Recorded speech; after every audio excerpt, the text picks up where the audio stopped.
మన పెట్టుబడి మన పిల్లల భవిష్యత్తు కోసమే కదా. మీ పెట్టుబడికి నమ్మకమైన వేదిక శ్రీ వాసవి ప్రాజెక్ట్స్. అసలు ఈ జ్యోతిష్యం అనేది ఎంతవరకు ఒక కీలక పాత్ర పోషిస్తుంది ప్రతి మనిషికి కూడా? జ్యోతిష్యం నమ్మాలా వద్దా అనేది పక్కన పెడితే సర్వం సంకనాగిపోయినా ఎవడు పట్టించుకోడు. కానీ వినాయక చవితి ముందు రోజు మాత్రం నిద్రలేస్తారు వీళ్ళందరూ. కొన్ని లక్షల మంది రోజు మందు తాగి సిగరెట్ తాగి వస్తుంటే ఎవరికే ఉండదు. కానీ ఖచ్చితంగా దీవాళి ముందు రోజు మనం కాల్చే క్రాకర్స్కి మాత్రమే వీళ్ళు విజృంభిస్తుంది. బ్యూటీ పార్లర్కి పోయినప్పుడు ఈ మంగళసూత్రాన్ని తీసి అట్లా పక్కకు పెడతారు. ఈ జ్యోతిష్యం గురించి విమర్శించే వాళ్ళ సంఖ్య ఎందుకు ఎక్కువైంది అంటే, అసలు హిందూ మతానికి థ్రెట్ ఎవరితోనుంది? హిందువులతోనే ఉంది. శుభమా అంటూ పెళ్లి చేసుకుంటే విడిపోమని చెప్తున్నాడు వేణుస్వామి అంటే దాన్ని శుభమా అని చెప్పరు నాయన. శాస్త్రాలు కానీ దైవత్వం కానీ తగ్గేదే లేదు, ముందుకెళ్తానే ఉంది. జాతకంలో ఈ దశలను బట్టే గానీ మనం తీసుకుంటున్న ఆహార అలవాట్లను బట్టి కాదంటారా? ఏం తినని వాళ్లకు కూడా క్యాన్సర్స్ వస్తాయి. అంతెందుకు, కరోనాలో మంచి మంచోళ్ళు చచ్చిపోయారు, తాగుబోతులు ఎవరు తావాలా? అవును అవును.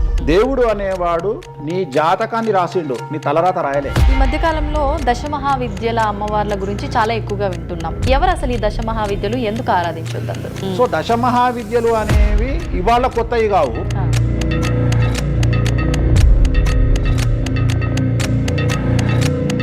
అరుణాచలం ఎవరికి తెలిసి పాలటి వరకు? ఎందుకు అరుణాచలానికి పొలోమంటే వెళ్ళిపోతున్నారు అంటే చాగంటి కోటేశ్వరరావు గారు చెప్పడం వల్ల నీకు అరుణాచలం తెలిసింది. మరి అరుణాచలం విషయంలో ఇదే డిస్కషన్ ఎందుకు వస్తలేదు? దశమహావిద్యలో నాన్ వెజ్ పెడతారు అనగానే ఇక నాన్ వెజ్ ప్రపంచంలో ఎవరు తిననట్టు, అసలు అదేదో తప్పైనట్టు, ఇక లిక్కర్ ఎవరు తాగలేనట్టు. రాముడు క్షత్రియుడు, మాంసం తినలేదా? సురాపానం అంటున్నావు. దేవతలే సురాపానం తీసుకున్నారు, అది మద్యమే. మరి అది దానికి ఏంటమ్మా? అవన్నీ పుకార్లు అంటున్నారు. పుకార్లు అదే చెప్తున్నా నేను. సురాపానము నథింగ్ బట్ సారా, ఇప్పసారా. గూగుల్లో కానీ, చాట్ జీపీటీలో కానీ, జెమినీలో కానీ వామాచారం అంటే ఏందో ఓపెన్ చేయండి, దశమహావిద్యలు అంటే ఏందో ఓపెన్ చేయండి. మీకు మీరే తెలుసుకోండి. ఈ సమాజంలో తెలుగు రాష్ట్రాల్లో ఉన్న దొంగలెవరో దొరలెవరో మీరే గుర్తుపట్టండి. ఎవరు అబద్ధాలు చెప్తున్నారో అనే విషయాన్ని తెలుసుకోండి. వేణుస్వామి దొంగ అయితే వేణుస్వామి దగ్గరికి రాకండి.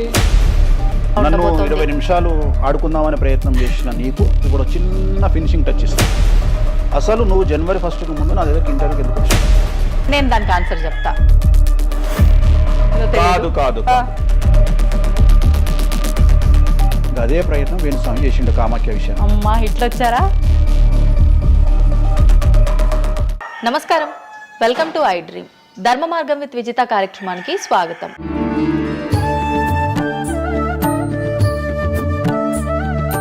ప్రస్తుతం మనతో పాటు ఉన్నారు ప్రముఖ జ్యోతిష్యులు వేణుస్వామి గారు. ఇప్పుడు వారితో మాట్లాడి మరిన్ని విషయాలు తెలుసుకుందాం. ముఖ్యంగా మనకెన్నో సందేహాలు ఉంటూ ఉంటాయి, వాటి గురించి అడిగి తెలుసుకునే ప్రయత్నం చేద్దాం.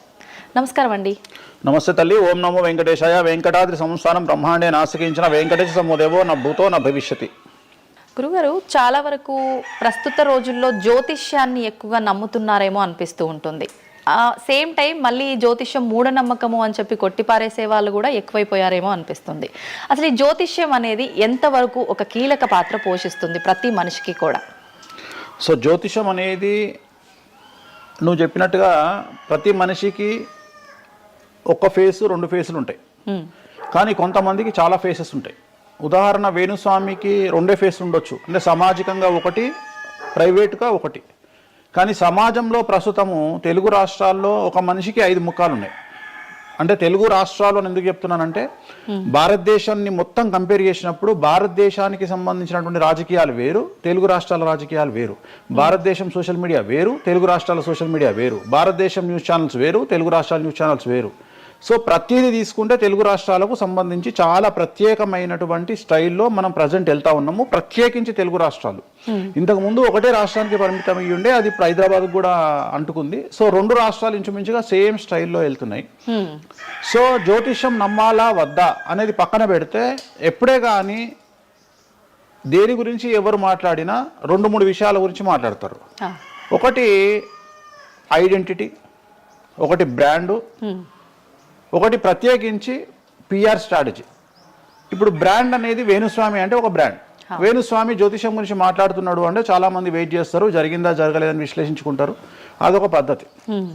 వేణుస్వామిని విమర్శించే వాళ్ళు ఏం చేస్తారంటే వాళ్ళు ఐడెంటిటీ క్రైసిస్లో ఉంటారు. సో వాళ్ళు వేణుస్వామిని విమర్శించినా లేకపోతే ఒక పెద్ద వ్యక్తిని విమర్శించినా వాళ్లకు దానివల్ల ఐడెంటిటీ వస్తుంది. మామూలుగా వాళ్ళు విమర్శిస్తే ఎవడు పట్టించుకోడు, వేణుస్వామిని విమర్శిస్తే పట్టించుకుంటారు. అలా కాకుండా కొంతమంది ఇది ఏమంటారు హేతువాదులు అనొచ్చు, లేదంటే నాస్తికులు అనొచ్చు, ఇంకోటి అనొచ్చు. సో వీళ్ళందరూ ఏంటంటే ప్రత్యేకించి హిందూ మతానికి సంబంధించిన జ్యోతిష్యం గురించి మాట్లాడతారు, హిందూ మతానికి సంబంధించిన పండుగల వినాయకుని గురించి మాట్లాడతారు. మొత్తం ప్రపంచమంతా పొల్యూటెడ్ అయ్యి కలుషితమై సర్వం సంకనాగిపోయినా ఎవడు పట్టించుకోడు, కానీ వినాయక చవితి ముందు రోజు మాత్రం నిద్రలేస్తారు వీళ్ళందరూ. అట్లనే అసలు ఈ ప్లాస్టిక్ వల్ల అసలు నూనె ఎట్లా వస్తుంది, ఎందుకంటే 90 రూపాయలకు 1 కిలో నూనె ఎట్లా తింటున్నాం మనము అని ఆలోచించాడు ఎవరు లేడు. కొన్ని లక్షల మంది రోజు మందు తాగి సిగరెట్ తాగి సస్తుంటే ఎవరికే ఉండదు, కానీ ఖచ్చితంగా దీవాళి ముందు రోజు మనం కాల్చే క్రాకర్స్కు మాత్రమే వీళ్ళు విజృంభిస్తాడు. సో ఇవన్నీ కూడా ఐడెంటిటీ క్రైసిస్ అవ్వచ్చు, లేదా పని కట్టుకుని విమర్శించాలి అవ్వచ్చు. మనం ఏం నమ్ముతాము అంటే లెక్కలు నమ్ముతాం. 2002కు పూర్వము 2002 తర్వాత తీసుకుంటే జ్యోతిష్యాన్ని నమ్మేవారి సంఖ్య, హిందూ మతాన్ని నమ్మేవారి సంఖ్య 9% పెరిగింది. సో ఇది వేణుస్వామి సొంత కవిత్వం కాదు, గూగుల్ చేస్తే గూగుల్లో మీకు కనిపిస్తుంది పర్సెంటేజ్ ఎంత పెరిగింది అనేది. సో ఎప్పుడే కానీ గుర్తుంచుకోవాల్సింది ఏంటి అంటే మనము సైంటిఫిక్గా సైన్స్ పరంగా మనం ఎంత ముందుకెళ్తామో మన జెన్జీ జనరేషన్ ఆల్ఫా జనరేషన్లు ఎంత ఫాస్ట్గా వస్తాయో ఎట్ ది సేమ్ టైము దేవుళ్ళ మీద నమ్మకాలు కూడా అదే పరిస్థితులలో ఉంటాయి. కాకపోతే ఇక్కడ ఏంటి అంటే ఒకటి ఎక్స్ప్రెసివ్ అవ్వచ్చు, ఎక్స్ప్రెసివ్ కాకపోవచ్చు. ఎందుకు పెరిగాయి అంటారు ఈ పర్సంటేజ్ మీరు అన్నట్లుగా? అంటే ఖచ్చితంగా కష్టాల ప్రాబ్లం. అంటే ఇక్కడ కష్టాల కంటే కూడా కాంపిటీషన్ అని చెప్తాను నేను. సో ఇప్పుడు ఏమైపోయింది అంటే విపరీతమైనటువంటి కాంపిటీషన్లోకి నెట్టబడ్డాం మనం అందరము కూడా. అంటే ఏమైపోయింది అంటే ఒక 1990కి పూర్వము మనం సంపాదించుకునే సొమ్మంతా కూడా దాచిపెట్టుకొని ఆ డబ్బును దాచుకొని మన కుటుంబాలు తింటాయి, మన పిల్లలు తింటాయి అనే ఆలోచన ఉండేది. 2000 సంవత్సరం తర్వాత ఏమైపోయింది అంటే మనం సంపాదించుకున్నది మనమే ఎంజాయ్ చేయాలి, ఒక కారు కొనుక్కోవాలి, సో లగ్జరీ లైఫ్ లీడ్ చేయాలి, 10 మందికి చూపించుకోవాలి. అంటే స్వతహాగా అనుభవించడం కంటే కూడా 10 మందికి చూపించుకోవాలి అనేటువంటి ఒక పనికిమాలిన భావన జనాల్లో చాలా వచ్చింది. ఇది ఎంతవరకు కరెక్ట్ అంటే? తప్పు చెప్తున్నా. ఇప్పుడు ఉదాహరణ ఇన్ఫ్లుయెన్సర్స్ చూస్తుంటే అసలు యాక్చువల్గా వినాయక చవితి అనేది చవితి రోజు చేసుకోవాలి, కానీ వీళ్ళు ఏం చేస్తున్నారు వినాయక చవితికి 2 రోజుల ముందరనే వినాయక చవితి చేసుకొని దాన్ని మొత్తం ఎడిట్ చేసి అంతా చేసి వినాయక చవితి నాడు పోస్ట్ చేస్తారు. సో దీనివల్ల వాళ్ళ ఖచ్చితంగా ఎఫెక్ట్ అవుతుంది. ఎందుకు ఎఫెక్ట్ అవుతుంది అంటే ఇప్పుడు మాంగళ్యం ఉంది, ఉదాహరణ మెడలో మంగళసూత్రం అనేది ధరిస్తారు అమ్మాయిలు. వీళ్ళు ఏం చేస్తున్నారు ఈ మధ్యన అంటే కొంతమంది అమ్మాయిలు వెస్ట్రన్ కల్చర్కు బానిసలైన అమ్మాయిలు ఏం చేస్తారంటే దాన్ని ఏమంటారు బ్యూటీ పార్లర్కి పోయినప్పుడు ఈ మంగళసూత్రాన్ని తీసి అట్లా పక్కకు పెడతారు. సో మళ్ళీ ఎప్పుడైతే నువ్వు ఆ మంగళసూత్రాన్ని వేసుకుంటున్నావో ఆ సమయం కనుక మంచిది కాకపోతే ఎఫెక్ట్ అవుతుంది ఫ్యామిలీ. సో అందుకని నువ్వు చేసేటువంటి వినాయక చవితి పూజ కరెక్ట్ సమయంలో చేయకపోతే అది నెగిటివ్ అయ్యేటువంటి అవకాశం ఉంది. సో ఇట్లా ఇన్ఫ్లుయెన్సర్స్ ఉదాహరణ ఇప్పుడు జనరల్గా బేసిక్గా మనము ఒక యూరోప్ కంట్రీకి పోతున్నాము, ఒక దుబాయ్కి పోతున్నాము అంటే మనం అక్కడికి పోయినాక షాపింగ్ చేస్తాం. కానీ ఇప్పుడు ఉన్నటువంటి జనరేషన్లో వీళ్ళందరూ ఏంది ఇక్కడ షాపింగ్ చేసి మళ్ళీ అక్కడ షాపింగ్ చేస్తారు. అంటే చాలా విచిత్రం అయిపోయింది. అంటే ఖచ్చితంగా సంవత్సరానికి ఒక 10 డొమెస్టిక్ టూర్లు, ఖచ్చితంగా సంవత్సరానికి ఒక 5 ఇంటర్నేషనల్ టూర్స్. ఇవన్నీ దేనికోసము అంటే సమాజానికి మా దగ్గర డబ్బులు ఉన్నాయి అని చూపించుకోవడం కోసము, ఆర్భాటాల కోసము. సో నేను జనరల్గా ఏం చెప్తా అంటే first build your own brand. First brand build చేసుకున్నాక తర్వాత నువ్వు బ్రాండ్కి అలవాటుగా. ఇప్పుడు ఒక అనామకుడు ఒక మామూలు మనిషి రేంజ్ రోవర్ కార్ వేసుకొని వస్తే జనాలందరూ రేంజ్ రోవర్ కార్ను చూస్తారు. అదే ఒక సూపర్ స్టార్ ఒక ప్రభాస్ ఒక మహేష్ బాబు వస్తే మహేష్ బాబుని చూస్తారు, ప్రభాస్ని చూస్తారు, కానీ కార్ను చూడరు. సో నేనేమంటే ఫస్ట్ నువ్వు దాన్ని తయారు చేసుకో. ఇప్పుడు ఉదాహరణ ఒక బాలీవుడ్ హీరోయిన్ ఉంది, ఆ బాలీవుడ్ హీరోయిన్ ఒక ఎల్వి హ్యాండ్ బ్యాగ్ వేసుకుంది, సపోజ్ అది ఫేకే అనుకుందాం, బట్ జనాలు అందరూ అది ఒరిజినల్ అనుకుంటారు.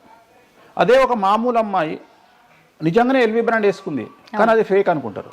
సో అందుకని ఫస్ట్ నీ బ్రాండ్ నువ్వు నిలబెట్టుకున్న తర్వాత అప్పుడు నువ్వు బ్రాండ్స్ జోలికి వెళ్ళు. ఇప్పుడు సో ప్రస్తుతం సమాజంలో ఈ జ్యోతిష్యం గురించి విమర్శించే వాళ్ళ సంఖ్య ఎందుకు ఎక్కువైంది అంటే వాళ్ళకు వ్యక్తిగతమైన అంశాలు చాలా ఉంటాయి. They want subject. అంటే ఏమైపోయింది ఇప్పుడు ఎగ్జాంపుల్ ఇప్పుడు నేనే ఒక యూట్యూబ్ ఛానల్ పెట్టుకున్నా,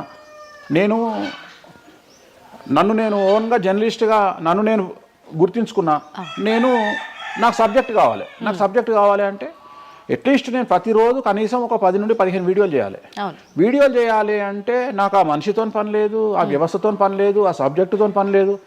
నేను రాకెట్ గురించి నేనే మాట్లాడతా, జ్యోతిష్యం గురించి నేనే మాట్లాడతా, రైతు గురించి నేనే మాట్లాడతా, పిడకల గురించి నేనే మాట్లాడతా. అంటే లాస్ట్కు నాకు కావాల్సింది ఏంది అంటే నాకు వ్యూవర్స్ కావాలి. అట్లీస్ట్ నాకు నేను పెట్టే సబ్జెక్టుకు నాకు తెలియకున్నా సరే దాని గురించి కంటి చూపు గురించి నేనే మాట్లాడతా, క్యాన్సర్ గురించి నేనే మాట్లాడతా, ఎయిడ్స్ గురించి నేనే మాట్లాడతా. అంటే కాదేది విమర్శకు అనర్హం.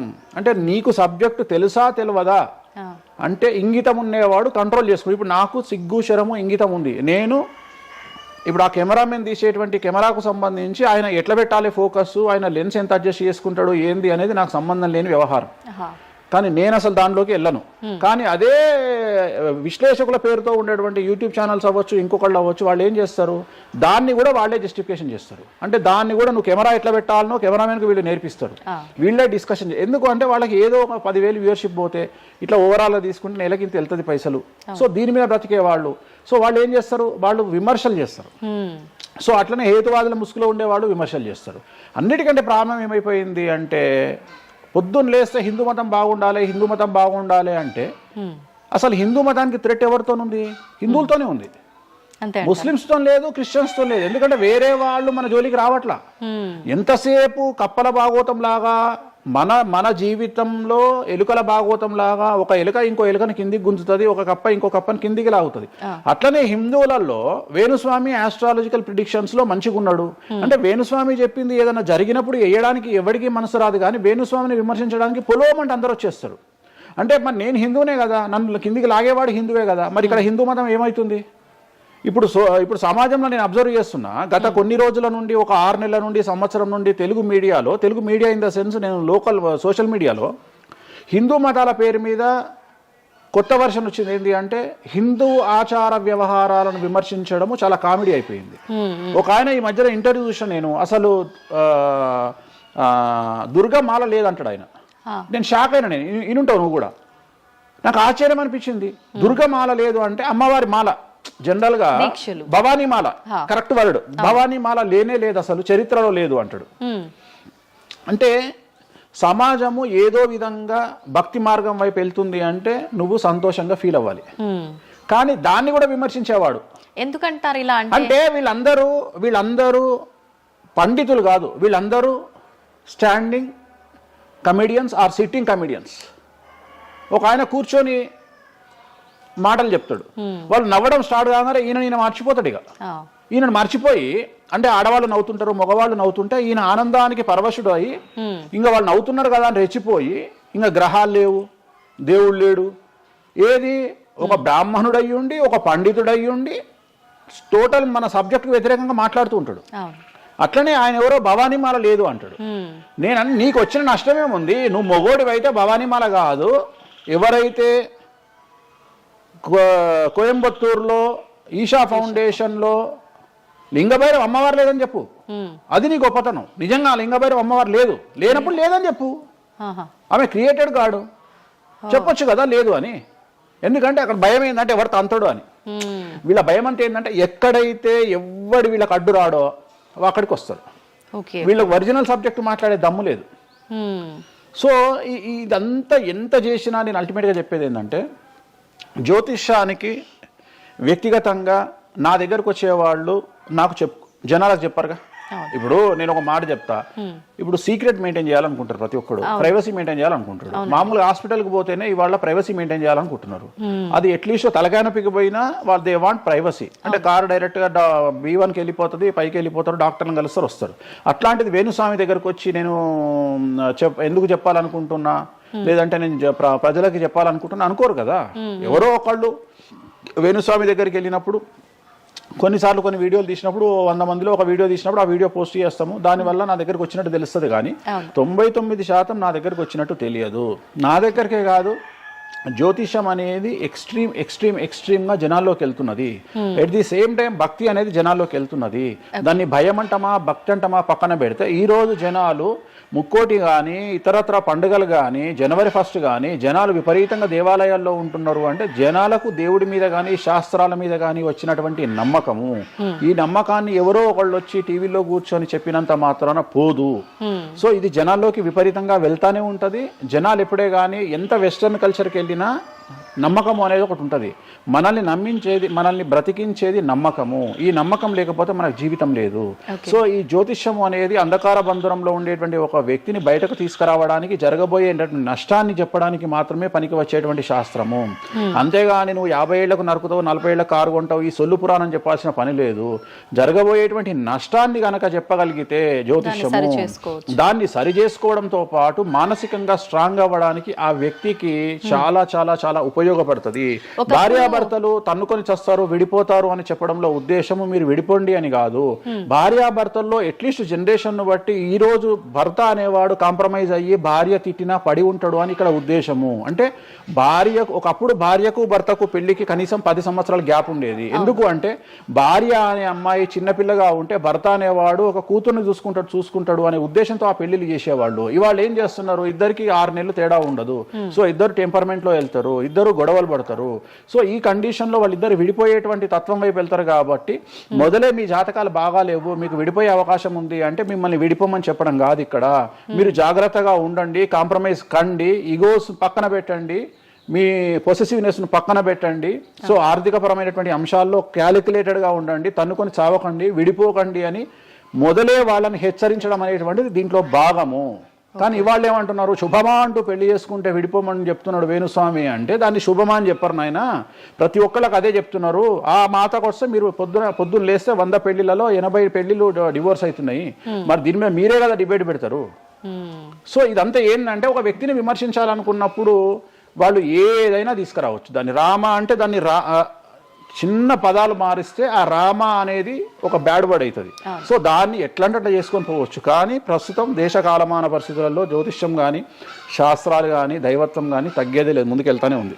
ఇప్పుడు ఒక మనిషి జననం దగ్గర నుంచి చనిపోయే వరకు జాతకం అనేది కొన్ని సందర్భాల్లో మాత్రమే చూడాలి అని చెప్పి ఒకప్పటి కాలంలో చెప్పేవారట. కానీ ఇప్పుడు మాత్రం పుట్టిన దగ్గర నుంచి ఎప్పుడు ఏ చిన్న సమస్య వచ్చినా జాతకం చూపించుకోవడము, అసలు ఇది మన సాంప్రదాయంలో లేనే లేదు అంటున్నారు. ఇది ఎంతవరకు వాస్తవం? నేను లాస్ట్ ఇయర్ ఒక హీరోకు ఒక బిడ్డ పుడితే నేను చెప్పినప్పుడు చాలా మంది మేధావులు వచ్చి నన్ను విమర్శించారు. చిన్న పాపకు జాతకం చెప్తారా ఎవడన్నా అని. నీకు తెలిసే ఉంటే కృష్ణదేవరాయల ఆస్థానం కానీ ఇతర రాజులు పెద్ద రాజుల ఆస్థానంలో కానీ ఆస్థాన సిద్ధాంతి అని ఉండేవాడు. వాళ్ళు ఏం చేసేవాళ్ళు అంటే రాణికి కూతురు పుట్టిన కొడుకు పుట్టిన వాళ్ళు వచ్చి మొత్తం లైఫ్కు సంబంధించిన జాతకాన్ని రాసేవాళ్ళు. పుట్టడంతోనే ఈ అసలు పుట్టిన రోజే రాసేవాళ్ళు. వీళ్ళు ఏమైతారు, ఈయన జీవితంలో ఏమైతాడు, దొంగ అవుతాడా, మంచోడు అవుతాడా, రాజు అవుతాడా, లంగ అవుతాడా, క్రికెటర్ అవుతాడా అంటే ఆ దేశకాలం మన ప్రశ్న బట్టి అప్పుడు.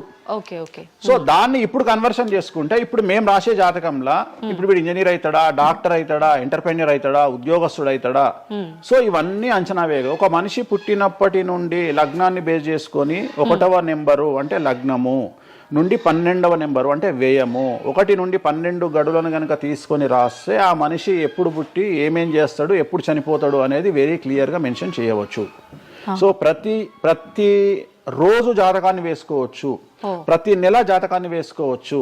గోచారము గ్రహచారము అని 2 ఉంటాయి. గోచారము అంటే ప్రస్తుతం జరిగేటువంటి గ్రహాల యొక్క గమనం ఏ విధంగా ఉంది అని తెలియజేసేది గోచారము. గ్రహచారము అంటే పుట్టినప్పుడు దాన్ని బేస్ చేసుకొని రాసేది గ్రహచారము. జనరల్ గా తెలుగు రాష్ట్రాల్లో చాంద్రమానాన్ని మాత్రమే బేస్ చేసుకొని జాతకాలు రాస్తారు. కానీ వేణుస్వామి ఒక్కడే చాంద్రమానము, సౌరమానము, బార్హస్పత్యమానము అనే 3 విభాగాలను బేస్ చేసుకొని జాతకాలు రాస్తాడు. చాంద్రమానము అంటే చంద్రుడిని బేస్ చేసుకొని రోజున్నర పాటు చంద్రుడు ఒక రాశిలో ఉండేదాన్ని చాంద్రమానము అంటారు. ఇది మన దక్షిణ భారతదేశంలో వాడతాము. సౌరమానము అంటే సూర్యుడు, రవి ఒక నెలలో ఒక రాశిలో ఉంటాడు, దాన్నే మనం సౌరమానము అంటాము. అలాగే బార్హస్పత్యమానము అంటే బృహస్పతిమానము, సంవత్సరం పాటు గురువు ఒక రాశిలో ఉండేదాన్ని బార్హస్పత్యమానము అంటాము. మనము పుట్టినప్పటి నుండి కనీసము నాకు తెలిసి గత 1000 సంవత్సరాలు లేనటువంటి చరిత్ర ఈ సంవత్సరము 2026లో మనం చూడబోతా ఉన్నాము. గురువు ఒకే సమయములో 6 నెలల్లో 3 రాశుల్లోకి ప్రవేశిస్తా ఉన్నాడు. అంటే జనరల్ అరుదు కాదు, అసలు మనం ఎప్పుడు చూడలే. అందుకనే ఈ సంవత్సరం చాలా పెను సంచలనాలు ఉంటాయి. 2026లో గురువు మిథునం, కర్కాటకం, సింహం 3 రాశుల్లోకి వచ్చి మళ్ళీ రివర్స్ వస్తున్నాడు కర్కాటకానికి. సో చాలా విచిత్రమైనటువంటి ఒక గమనాన్నిగా మనం చూడాల్సి వస్తుంది. ఇది చాలా పెను సంచలనము. పెను సంచలనాలకు అంటే సృష్టిలోనే ఒక విచిత్రమైనటువంటి అనుభూతిని మనం పొందబోతా ఉన్నాము, మంచి చెడులు పక్కన పెడితే. సో ఇలాంటి పరిస్థితి నుండి జాతకాలను విశ్లేషించడము ఇవన్నీ కూడా నడుస్తాయి. ఇప్పుడు కొన్నిసార్లు మనిషి కొన్ని సందర్భాల్లో ఇబ్బంది వచ్చినప్పుడు నా తలరా తింటే భగవంతుడు ఇంకా రాసేశాడు, నేనేం మార్చలేను అంటుంటారు. కొన్నిసార్లు భగవంతుడిని పక్కన పెట్టి, తలరాతను పక్కన పెట్టి మనం గట్టిగా ఒకటి అనుకుంటే అయిపోతుంది అని అంటూ ఉంటారు. మీరు ముందుగానే ఒక శిశువు జననం అయినప్పుడే వాళ్ళ మొత్తం లైఫ్కి సంబంధించిన జాతకం ఇవ్వగలుగుతాము అన్నారు.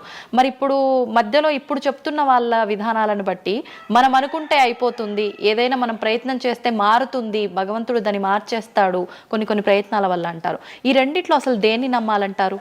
ఇప్పుడు భగవంతుడు రాసినాడు, మన జాతకము మారదు, మన తలరాత మారదు అని అనుకుంటే అలాంటి వాళ్ళందరినీ మనం చేయాల్సింది ఏంటంటే, వాళ్ళకి ఎవరికైనా హార్ట్ అటాక్ రాగానే వాళ్ళని అట్లనే బెడ్ మీద కూర్చోబెట్టి ఎదురుగా ఫోటో పెట్టి దేవుని మొక్కుమని చెప్పాలి. హాస్పిటల్కి ఎవరిని పంపించొద్దు. ఎందుకంటే తలరాత కదా, భగవంతుడు రాసేసిండు కదా. మరి ఎందుకు మరి అనవసరంగా అంబులెన్స్కి ఫోన్ చేయడము, హాస్పిటల్కి వెళ్ళడం ఎందుకు? పనిలేని పని కదా. అంటే నీ ప్రయత్నము, హార్ట్ అటాక్ వచ్చినా కానీ నిన్ను తీసుకుపోయి హాస్పిటల్లో అడ్మిట్ చేస్తున్నారు. సో హాస్పిటల్లో నిన్ను టైంకు తీసుకుపోవాలా వద్దా అని డిసైడ్ చేసేది జాతకం. ఓకే. నువ్వు బతుకుతావా బ్రతకవా అని డిసైడ్ చేసేది జాతకం. ఇక్కడ నేను తోపు నేను తురుము అని అనుకుంటే నడవదు. నేను తోపు నేను తురుము అనుకోవద్దు. చాలా మంది చాలా రకాలుగా కష్టపడతారు. కష్టపడితేనే సుఖపడతాము, కష్టపడితేనే జీవితం అభివృద్ధిలోకి వస్తుంది అనుకుంటే అతి కష్టం పడేది గాడిద. సో అతి కష్టం పడేది డ్రైనేజీలో పనిచేసేటువంటి మున్సిపల్ వర్కర్స్. సో వాళ్లకు ₹1,00,000 రోజుకు జీతం ఇచ్చినా తక్కువ లేదు.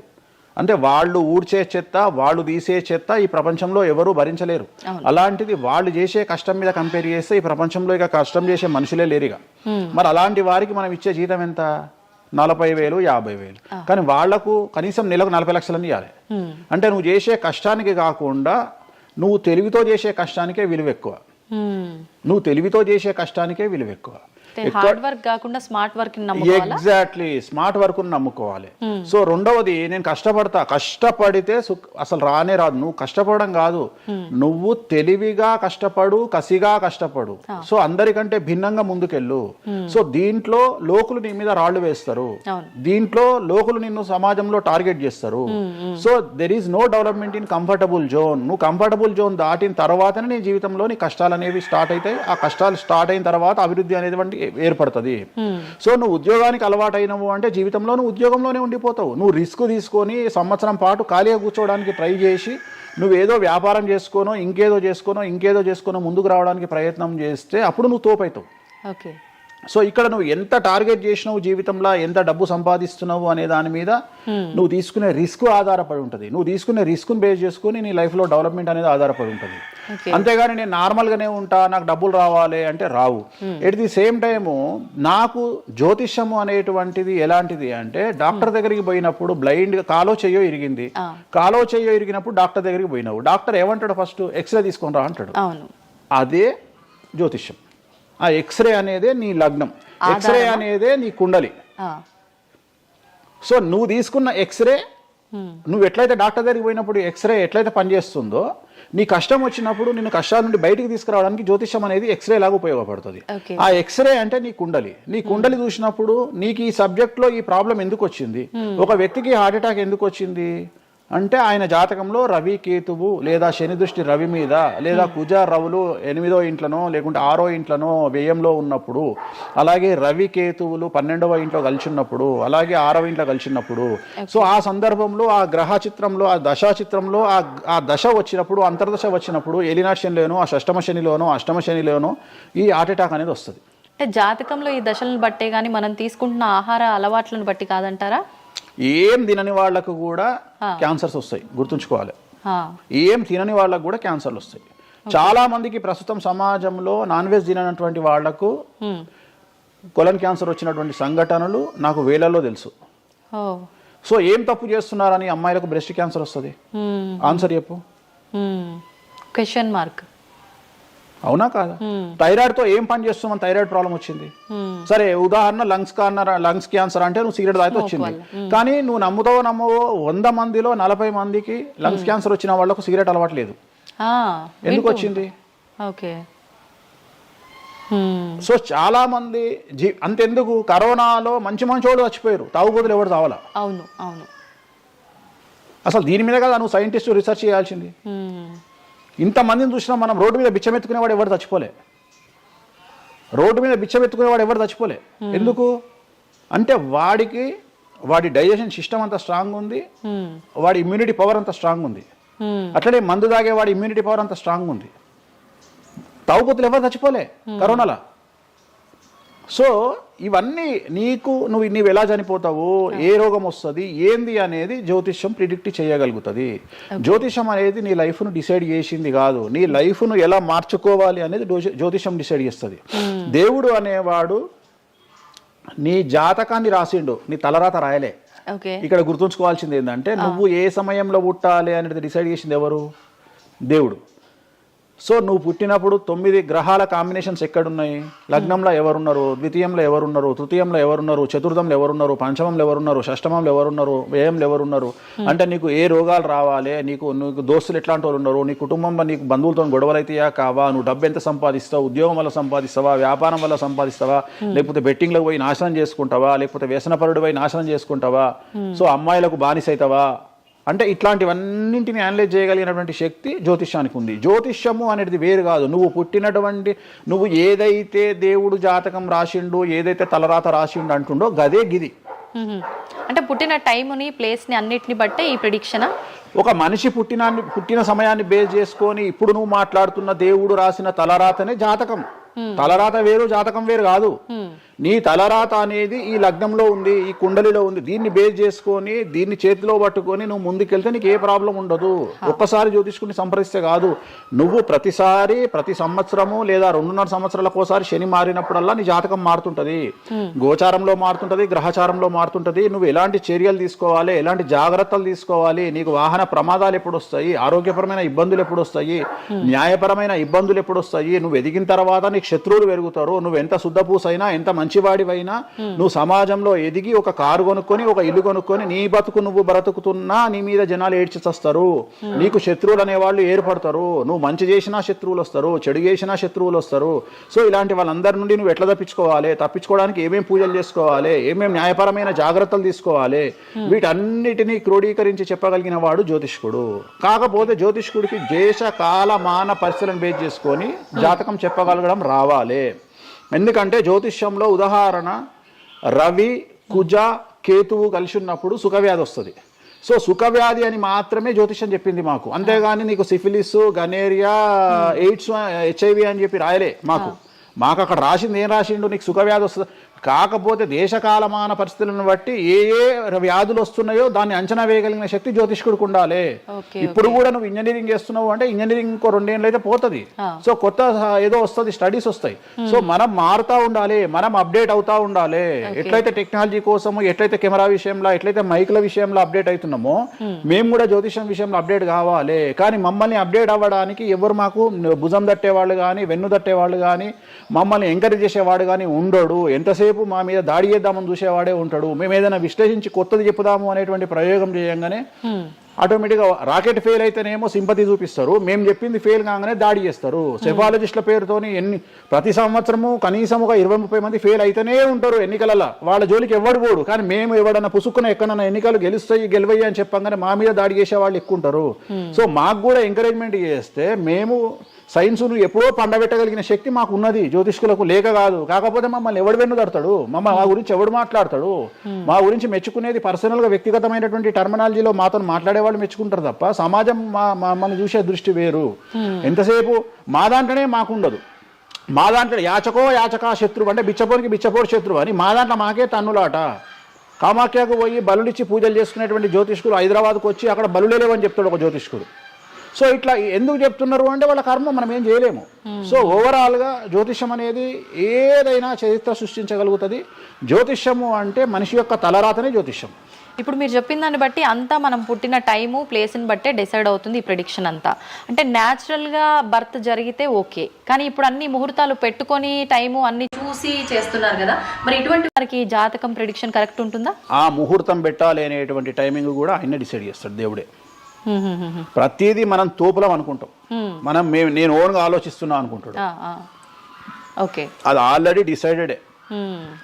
నీ మనసులో ఆ భావం రావడానికి, నీ మనసులో ఆ ముహూర్తం పెట్టించుకోవాలి అని అనుకోవడానికి కర్త కర్మక్రియనే భగవంతుడు. మరి ఇది పెళ్లిళ్ళ విషయంలో ఎందుకు వర్తించదు? పెట్టుడు ముహూర్తాల్లో పెళ్లిళ్ళు వద్దు, అదంతా సఖ్యతతో ఉండరు భార్యాభర్తలు అంటారు కదా. అసలు ముహూర్తం మంచిదైతే ఎందుకు విడిపోతున్నారు అని ఇప్పుడు కొంతమంది మేధావులు అడుగుతారు. ఫస్ట్ నేను చెప్పే పాయింట్ ఏంటంటే, నీ జాతకాలే కలవకపోతే నువ్వు ఎంత మంచి ముహూర్తంలో చేసుకుంటే ఉంది. నీ జాతకాలు బాగుంటే, మీ జాతకాలు కలిస్తే నువ్వు అష్టమి నాడు పెళ్లి చేసుకున్నా, అమావాస్య నాడు పెళ్లి చేసుకున్నా ఏమీ కాదు. రైట్? సో నేను మాట్లాడే విషయం ఏంటంటే, నీ అబ్బాయి అమ్మాయి జాతకాలు బాగా కుదిరినప్పుడు వాళ్ళ లైఫ్ ఎక్కడో ఉంటుంది. చాలామంది there is calculated love, calculated relation. అమ్మాయి ఏమనుకుంటుంది, నేను నెలకు 1,50,000 సంపాదిస్తున్నా, నాకు ఖచ్చితంగా 2 లక్షలు సంపాదించే అబ్బాయి కావాలి అనుకుంటుంది. కానీ నన్ను జీవితంలో బాగా చూసుకునే అబ్బాయి కావాలి, నేను కాంప్రమైజ్ అవుతా, నీకు 1,00,000 వస్తుందా, నేను 1,50,000 సంపాదిస్తా, ఇద్దరం కలిసి 2.5 లక్షలతో బతుకుతాము అని ఏ అమ్మాయి అనుకోదు. సో ప్రతి ఒక్కడి క్యాలిక్యులేషన్ ఇదే. అలాగే అబ్బాయి ఏమనుకుంటాడు, నాకు 2 లక్షలు వస్తుంది కానీ నాకు చాలా అందమైన అమ్మాయి కావాలి అనుకుంటాడు. సో ఇక్కడ ఉన్న డిమాండ్కు తగ్గట్టు సప్లై లేదాడు.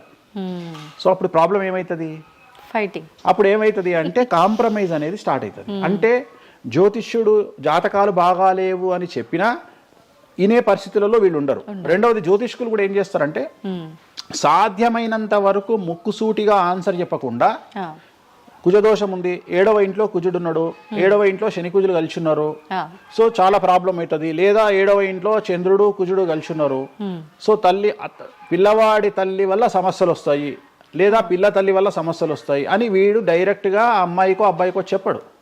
లేదు మీ ఇద్దరికి సంతాన యోగం లేదు అని చెప్పడు. ఉదాహరణ 9:5 అయింది, ఇద్దరిది అమ్మాయిది అబ్బాయిది, సంతాన యోగం ఉండదు, షష్టాష్టకాలు అయినాయి. వీడేమంటాడు, షష్టాష్టకాలలో శుభ షష్టాష్టకాలు అంటాడు. అంటే విషయంలో మంచి విషయం ఉంటుందా? ఉండదు కదా. శుభ షష్టాష్టకాలు ఎక్కడి నుండి వచ్చినాయి? నువ్వు చెప్పేదే విషం అంటున్నావు, విషం అనుకుంటూ మంచి విషయం అంటున్నావు మళ్ళా. సో మంచి విషయం ఎక్కడ నుండి ఉంటుంది? ఉండదు. విషయం వేసుకుంటే చస్తాడు. అట్లనే షష్టాష్టకాలంటే ప్రాబ్లం స్టార్ట్ అవుతుంది. అట్లనే 9:5 ఏకనాడి, వర్ణదోషము, యోని దోషము, ఇట్లా చాలా రకాల దోషాలు ఉంటాయి. సో ఈ దోషాలను ఏం చేస్తారంటే, ఈ దోషాలను ఎదుటి వ్యక్తికి నిజాయితీగా చెప్పడం మానేసి సాధ్యమైనంత వరకు వీళ్ళు పెళ్లి చేసుకోవాలి అనే ఇంటెన్షనల్ గా పాజిటివ్ వేలో వెళ్తాడు. రెండవది ఏంటంటే, ఆల్రెడీ వీళ్ళు ఏం చేస్తారు, మేమిద్దరం ఫిక్స్ అయినాము, మేము పెళ్లి చేసుకుంటాము అని డిసైడ్ చేసుకొని వస్తారు అక్కడికి. అప్పుడు వాడు ఇవన్నీ చెప్పి వాళ్ళ మనసును విరగొడతాడా? విరగొట్టాడు. జనరల్గా ప్రపంచంలో ఏ అమ్మాయి తండ్రి కానీ ఏ అబ్బాయి తండ్రి కానీ తన బిడ్డనో తన కూతురో తన అల్లుడో నాశనం కావాలి అని కోరుకోరు. కానీ చెప్పగలిగినటువంటి పరిస్థితుల్లో ఎవరు ఉండాలి? జ్యోతిష్కుడు ఉండాలి. సో అది నేను చేస్తున్న ప్రస్తుతం కలియుగంలో. వేరే వాళ్ళు ఎవరు చేయట్లేదు ఆ విధంగా. ఎందుకంటే రేపొద్దున కలిసి ఉండకపోతే 2 కుటుంబాలు బాధపడతాయి, సమాజంలో చెడ్డ పేరు వస్తుంది, వీళ్ళ లైఫ్ స్పాయిల్ అయిపోతుంది. సో అందుకని నేను చాలా జాగ్రత్తగా మొదలే డిసైడ్ చేసి, నీకు ఈ ప్రాబ్లం ఉందిరా బాబు, నువ్వు జాతకాలు నీకు కలవలేదు, వివాహం చేసుకోకు అని చెప్తా. వీళ్ళ జాతకాలు బాగా లేకున్నా తీసుకుపోయి మంచి ముహూర్తం చూసుకొని పెళ్లి చేసుకుంటే ఆ ముహూర్తం వీళ్లను సఫలీకృతులను చెయ్యదు. నీ జాతకం బాగుండాలి. అట్లనే నువ్వు ఏ టైంలో పుట్టాలనో డిసైడ్ చేసుకున్నా అని నువ్వు అనుకొని సిజేరియన్ పెట్టుకుంటావు. కానీ ఆ టైంలో నువ్వు నక్షత్రమే చూస్తావేమో కానీ 6వ ఇంట్లో ఉండే గ్రహాలు 12వ ఇంట్లో గ్రహాలు డిసైడ్ చేయగలిగింది భగవంతుడు. ఆ టైంలో ఒకవేళ వ్యయస్థానంలో గ్రహాలున్నా 6వ స్థానంలో గ్రహాలున్నా జాతకం అంతా కింద మీద అవుతుంది. ఒకవేళ కుజుడు ఉండే స్థానాన్ని బట్టి, చంద్రుడు బుధుడు ఉండే స్థానాన్ని బట్టి జాతకాలు కరెక్ట్గా డిసైడ్ చేయకపోతే ఆటిజంతో మగ పిల్లలు పుడతారు. సో ఇన్ని సమస్యలు ఉంటాయి. సో చాలా ఈజీగా సిజేరియన్ ఆపరేషన్ చేసుకోగానే పిల్లలు మంచిగా పుడతారు అని కాదు అక్కడ. ఎందుకంటే నువ్వు పిల్లలు మంచిగా పుట్టాలి లేదు అనేది డిసైడ్ చేయడానికి it will take 3 to 4 hours. కానీ 3 to 4 minutes లో జ్యోతిష్కుడు డిసైడ్ చేస్తాడు. అది తప్పు.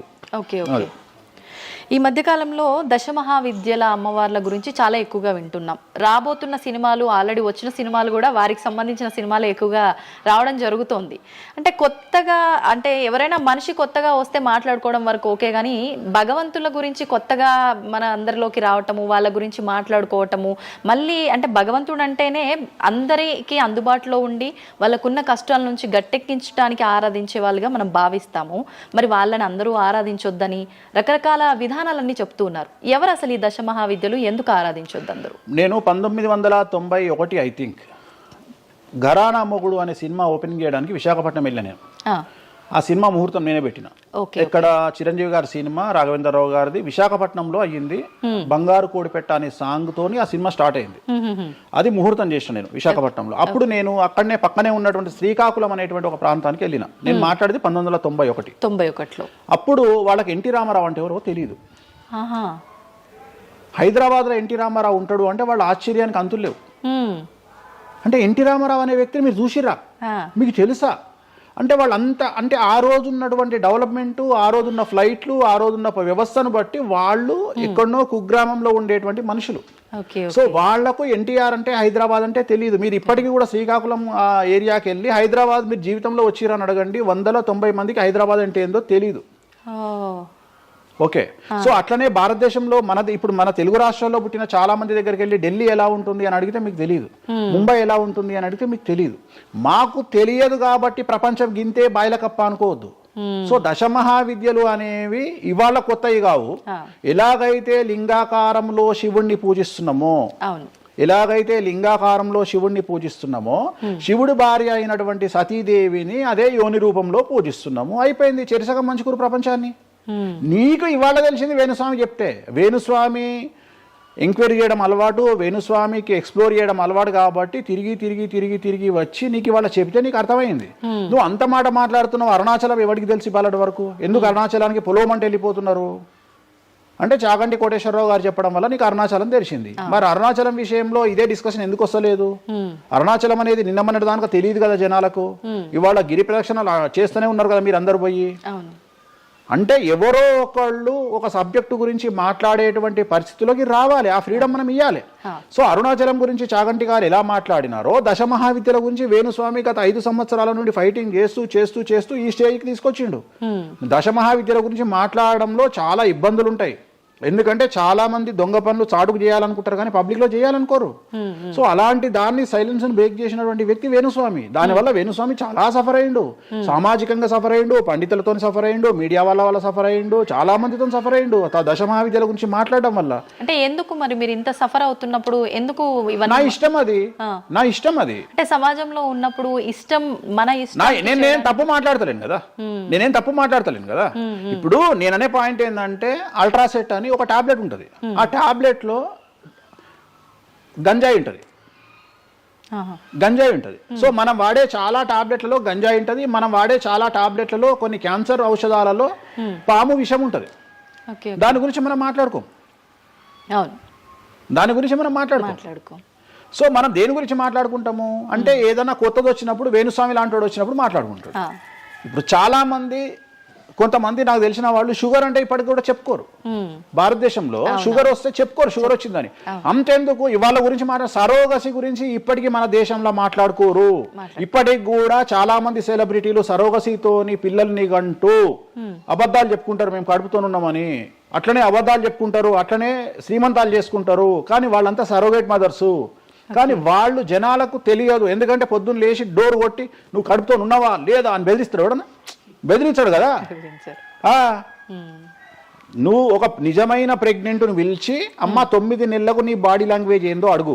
డెలివరీ అయిన తర్వాత 40 రోజులు నీకు సుక్కలు ఎట్లా కనిపిస్తాయో అడుగు. మొన్న నాకు బాగా క్లోజ్ అయినటువంటి ఒక ఆమె 21 కొడుకు పుట్టిండండి వేణుస్వామి గారు, 21కి రండి అని పిలిచింది. 21కి పోయినా. 5వ అంతస్తులు ఉంది వాళ్ళ ఇల్లు. కిందికి నేను వచ్చిన పార్కింగ్ దిగంగానే వేణుస్వామి గారు మీరు లిఫ్ట్ లో రండి అని మెట్లెక్కుంటూ పోతుంది. 22వ రోజు. నాకు అనుమానం రాదా? వస్తుంది. నేను కూడా అడగాని పుట్టిన కదా, నేను కూడా ఒక అమ్మ కొడుకునే కదా. నాకు తెలుసు మదర్ కి ఇబ్బందులన్నీ అసలు ఉండవు. సరో ఈమె కనదు కదమ్మా. ఇప్పుడు ఎవరో అంటారు, మీరు అది గెస్ చేశారు. గెస్ చేయడం ఏంది, 2 మెట్లు ఎక్కాలంటేనే బాడీ లాంగ్వేజ్ తెలిసిపోతుంది కదా. అవును. ఈమె స్వామి గారు మీరు లిఫ్ట్లో రండి అని టకటక మెట్లు ఎక్కుంటుంది. అంటే అంతకుముందు ఒక ఎట్లా ఉరికిందో డెలివరీ అయినాక కూడా అట్లే ఉరుకుతుంటే నాకు అనుమానం, ఏమేమి ఇట్లా ఉరుకుతుంది అంటే okay surrogate okay okay okay అంటే వాళ్ళు చెప్పుకోవడానికి భయపడుతుంది. అందరు నయనతారలు లక్ష్మీ మనుషులు కాదు కదా. అప్పటికైనా మీకు చెప్పారా వాళ్ళు ఓపెన్ గా? చెప్పలేదు, ఇప్పటికీ చెప్పలేదు, ఇప్పటికీ చెప్పలేదు. ఆల్రెడీ అట్లనే సెలబ్రిటీలు చాలా మంది ఇదే పని చేస్తారు. సో ఇలాంటివి మాట్లాడుకోవాలి అంటే సమాజం యాక్సెప్ట్ చేయదు. కానీ వేణుస్వామి వచ్చి దశమహావిద్యలో నాన్ వెజ్ పెడతారు అనగానే ఇక నాన్ వెజ్ ప్రపంచంలో ఎవరు తిననట్టు, ఇక నాన్ వెజ్ అసలు నాన్ వెజ్ ఇక అసలు అదేదో తప్పైనట్టు, ఇక లిక్కర్ ఎవరు తాగలేనట్టు. మళ్ళా చూస్తే తెలంగాణలో హైయెస్ట్ లిక్కర్ సేల్స్ భారతదేశం మొత్తంలో తెలంగాణదే ఉంటది, ఆంధ్రప్రదేశ్దే ఉంటది. మనం బతికే 2 రాష్ట్రాలు బతికేదే లిక్కర్ మీద బతుకుతాయి. కానీ మళ్ళీ మనకు ఎక్కడ లేని బాధ, వేణుస్వామి మాట్లాడితే నిజాయితీగా మాట్లాడిండు కాబట్టి వేణుస్వామి తప్పు చేస్తుండు, వేణుస్వామి ఆడ మందావుతుండడా. సార్ అప్పుడు కరోనా వరకు తినకూడని కమ్యూనిటీలు ఏవి కూడా, అంటే నాన్ వెజ్ ముట్టుకోని కమ్యూనిటీలు కూడా డాక్టర్ చికెన్ తినురి మటన్ తినురి అనగానే ఒక్కొక్కడు మార్కెట్లో లేనంత మటన్ చికెన్ తిన్నారు. కమ్యూనిటీల గురించి నేను మాట్లాడా. అప్పటిదాకా మేము తినము అన్నోడు కూడా తినడం స్టార్ట్ చేసిర్రు. అంటే నువ్వు డాక్టర్ చెప్తే మళ్ళీ డాక్టర్ చెప్పాడు కాబట్టి తింటున్నామండి, లేకుంటే తినేవాళ్ళం కాదు. తిన్నావా లేదా? సో తప్పే ఉంది. అసలు మద్య మాంసాదులు లేని దేవతల గురించి మాట్లాడుకుందాం. ఎక్కడున్నారు దేవతలు? అసలు మద్య మాంసాదులు లేని దేవతలేరి? రాముడు క్షత్రియుడు, మాంసం తినలేదా? సురాపానం సురాపానం అంటున్నావు, దేవతలే సురాపానం తీసుకున్నారు. అది మద్యమే మరి అది దానికి ఏంటమ్మా? ఇప్పుడు ఎన్నో యాగాలు చేస్తారు, అవన్నీ పుకార్లు అంటున్నారు. పుకార్లు అదే చెప్తున్నా నేను నీకు. సురాపానము అని ఎక్కడ పెట్టిరు, అమృతము అని ఎక్కడ పెట్టి, సురాపానము నథింగ్ బట్ సారా, ఇప్పసారా.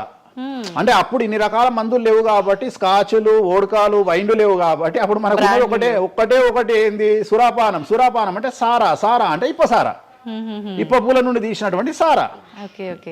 అంతే, అది కూడా అంతే. మళ్ళా రోజులు పెరుగుతున్న కొద్ది టేస్ట్ మారుతుంది.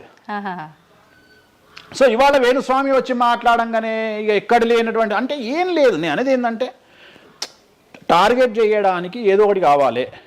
ఇప్పుడు నీకు నువ్వు దశమహావిద్యల గురించి తెలుసుకోవాలి అంటే నువ్వు కామాఖ్య పోవాలి. కామాఖ్య పోవాలంటే అప్ అండ్ డౌన్ 30,000 అవుతుంది ఫ్లైట్ టికెట్, ట్రైన్లో పోలేవు. ఈ 30,000 రూపాయలు ఖర్చు పెట్టి నువ్వు అక్కడికి పోయి అక్కడ ఏం జరుగుతుంది అని తెలుసుకుని వచ్చిన తర్వాత వేణుస్వామి మీద నీకు క్లారిటీ వస్తుంది. సో ఒకవేళ నమ్మినోడు నమ్ముతాడు, నమ్మనోడు నమ్మడు. I don't care. నేనేంటంటే నేను తీసుకున్నటువంటి టార్గెట్ ప్రకారం వెళ్తున్నా, నేను చెప్పాలనుకున్నా. కానీ ఆల్మోస్ట్ ఆల్ తెలుగు స్టేట్స్లో 70-80% జనాలకు వామాచారం అంటే ఏందో తెలుసు, దశమహావిద్యలు అంటే ఏందో తెలుసు, దశమహావిద్యలో దేంతో పూజ చేస్తారో తెలుసు, అన్నీ తెలుసు. ఇంకొకటి ఏమైపోయిందంటే మీడియాలో నా గురించి రావడం వల్ల వేణుస్వామి వామాచారంలో స్పెషలిస్టు అనే విషయాన్ని నేను పబ్లిసిటీ చేసుకోకుండానే జనాల్లోకి వెళ్ళిపోయింది. సో ఎవరైతే వామాచారంతో పూజలు చేయాలనుకుంటారో ఆటోమేటిక్గా వాళ్ళే నా దగ్గరకు వస్తున్నారు. స్వామి ఎందుకంటే ఇప్పుడు క్యాన్సర్కు పలానా దగ్గర మందిస్తారు అని నువ్వు నెగిటివ్గా ప్రమోట్ చేసావు అనుకో, జనాలు అక్కడికే పోతారు. అట్లనే వేణుస్వామి వామాచారంలో పూజలు చేస్తారట, వామాచారం కావాల్సిన వాళ్ళు నా దగ్గరికే వస్తారు డైరెక్ట్. సో ఈజీగా నన్ను రూట్ చేసి ఈయన దగ్గరికి వెళ్ళండి అని చెప్పినట్టు అయిపోయింది. అందుకని నాకు ఫ్రీ పబ్లిసిటీ వల్ల ఇంకా నేను ఉన్నదానికంటే ఇంకొక 100% బిజీ అయినా. అంటే ఏమవుతుంది, ఎందుకంటే అమ్మవారు కదా డిసైడ్ చేసేది. నేనేమనుకుంటా అంటే అమ్మవారు డిసైడ్ చేస్తుంది, అమ్మవారే డిసైడ్ చేస్తుంది. ఇప్పుడు నేను ఏదైనా హిందూ మతానికి, హిందూ శాస్త్రానికి, వామాచార విధానానికి, తంత్ర మార్గానికి, అమ్మవార్లకు వ్యతిరేకంగా నేను ఏం చేసినా అమ్మవారు నన్ను సర్వనాశనం చేస్తుంది. ఒకవేళ నా జోలికి వస్తే అమ్మవారు చూసుకుంటుంది, వాళ్ళ సంగతి నాకు అనవసరం. ఇప్పుడు మీరు అన్నారు అంటే ఈ దశమహావిద్యల్లో అమ్మవార్లకి మద్యము ఇవన్నీ పంచమకారాలన్నీ కూడా కామన్, అది అందరికీ తెలిసిందే అని.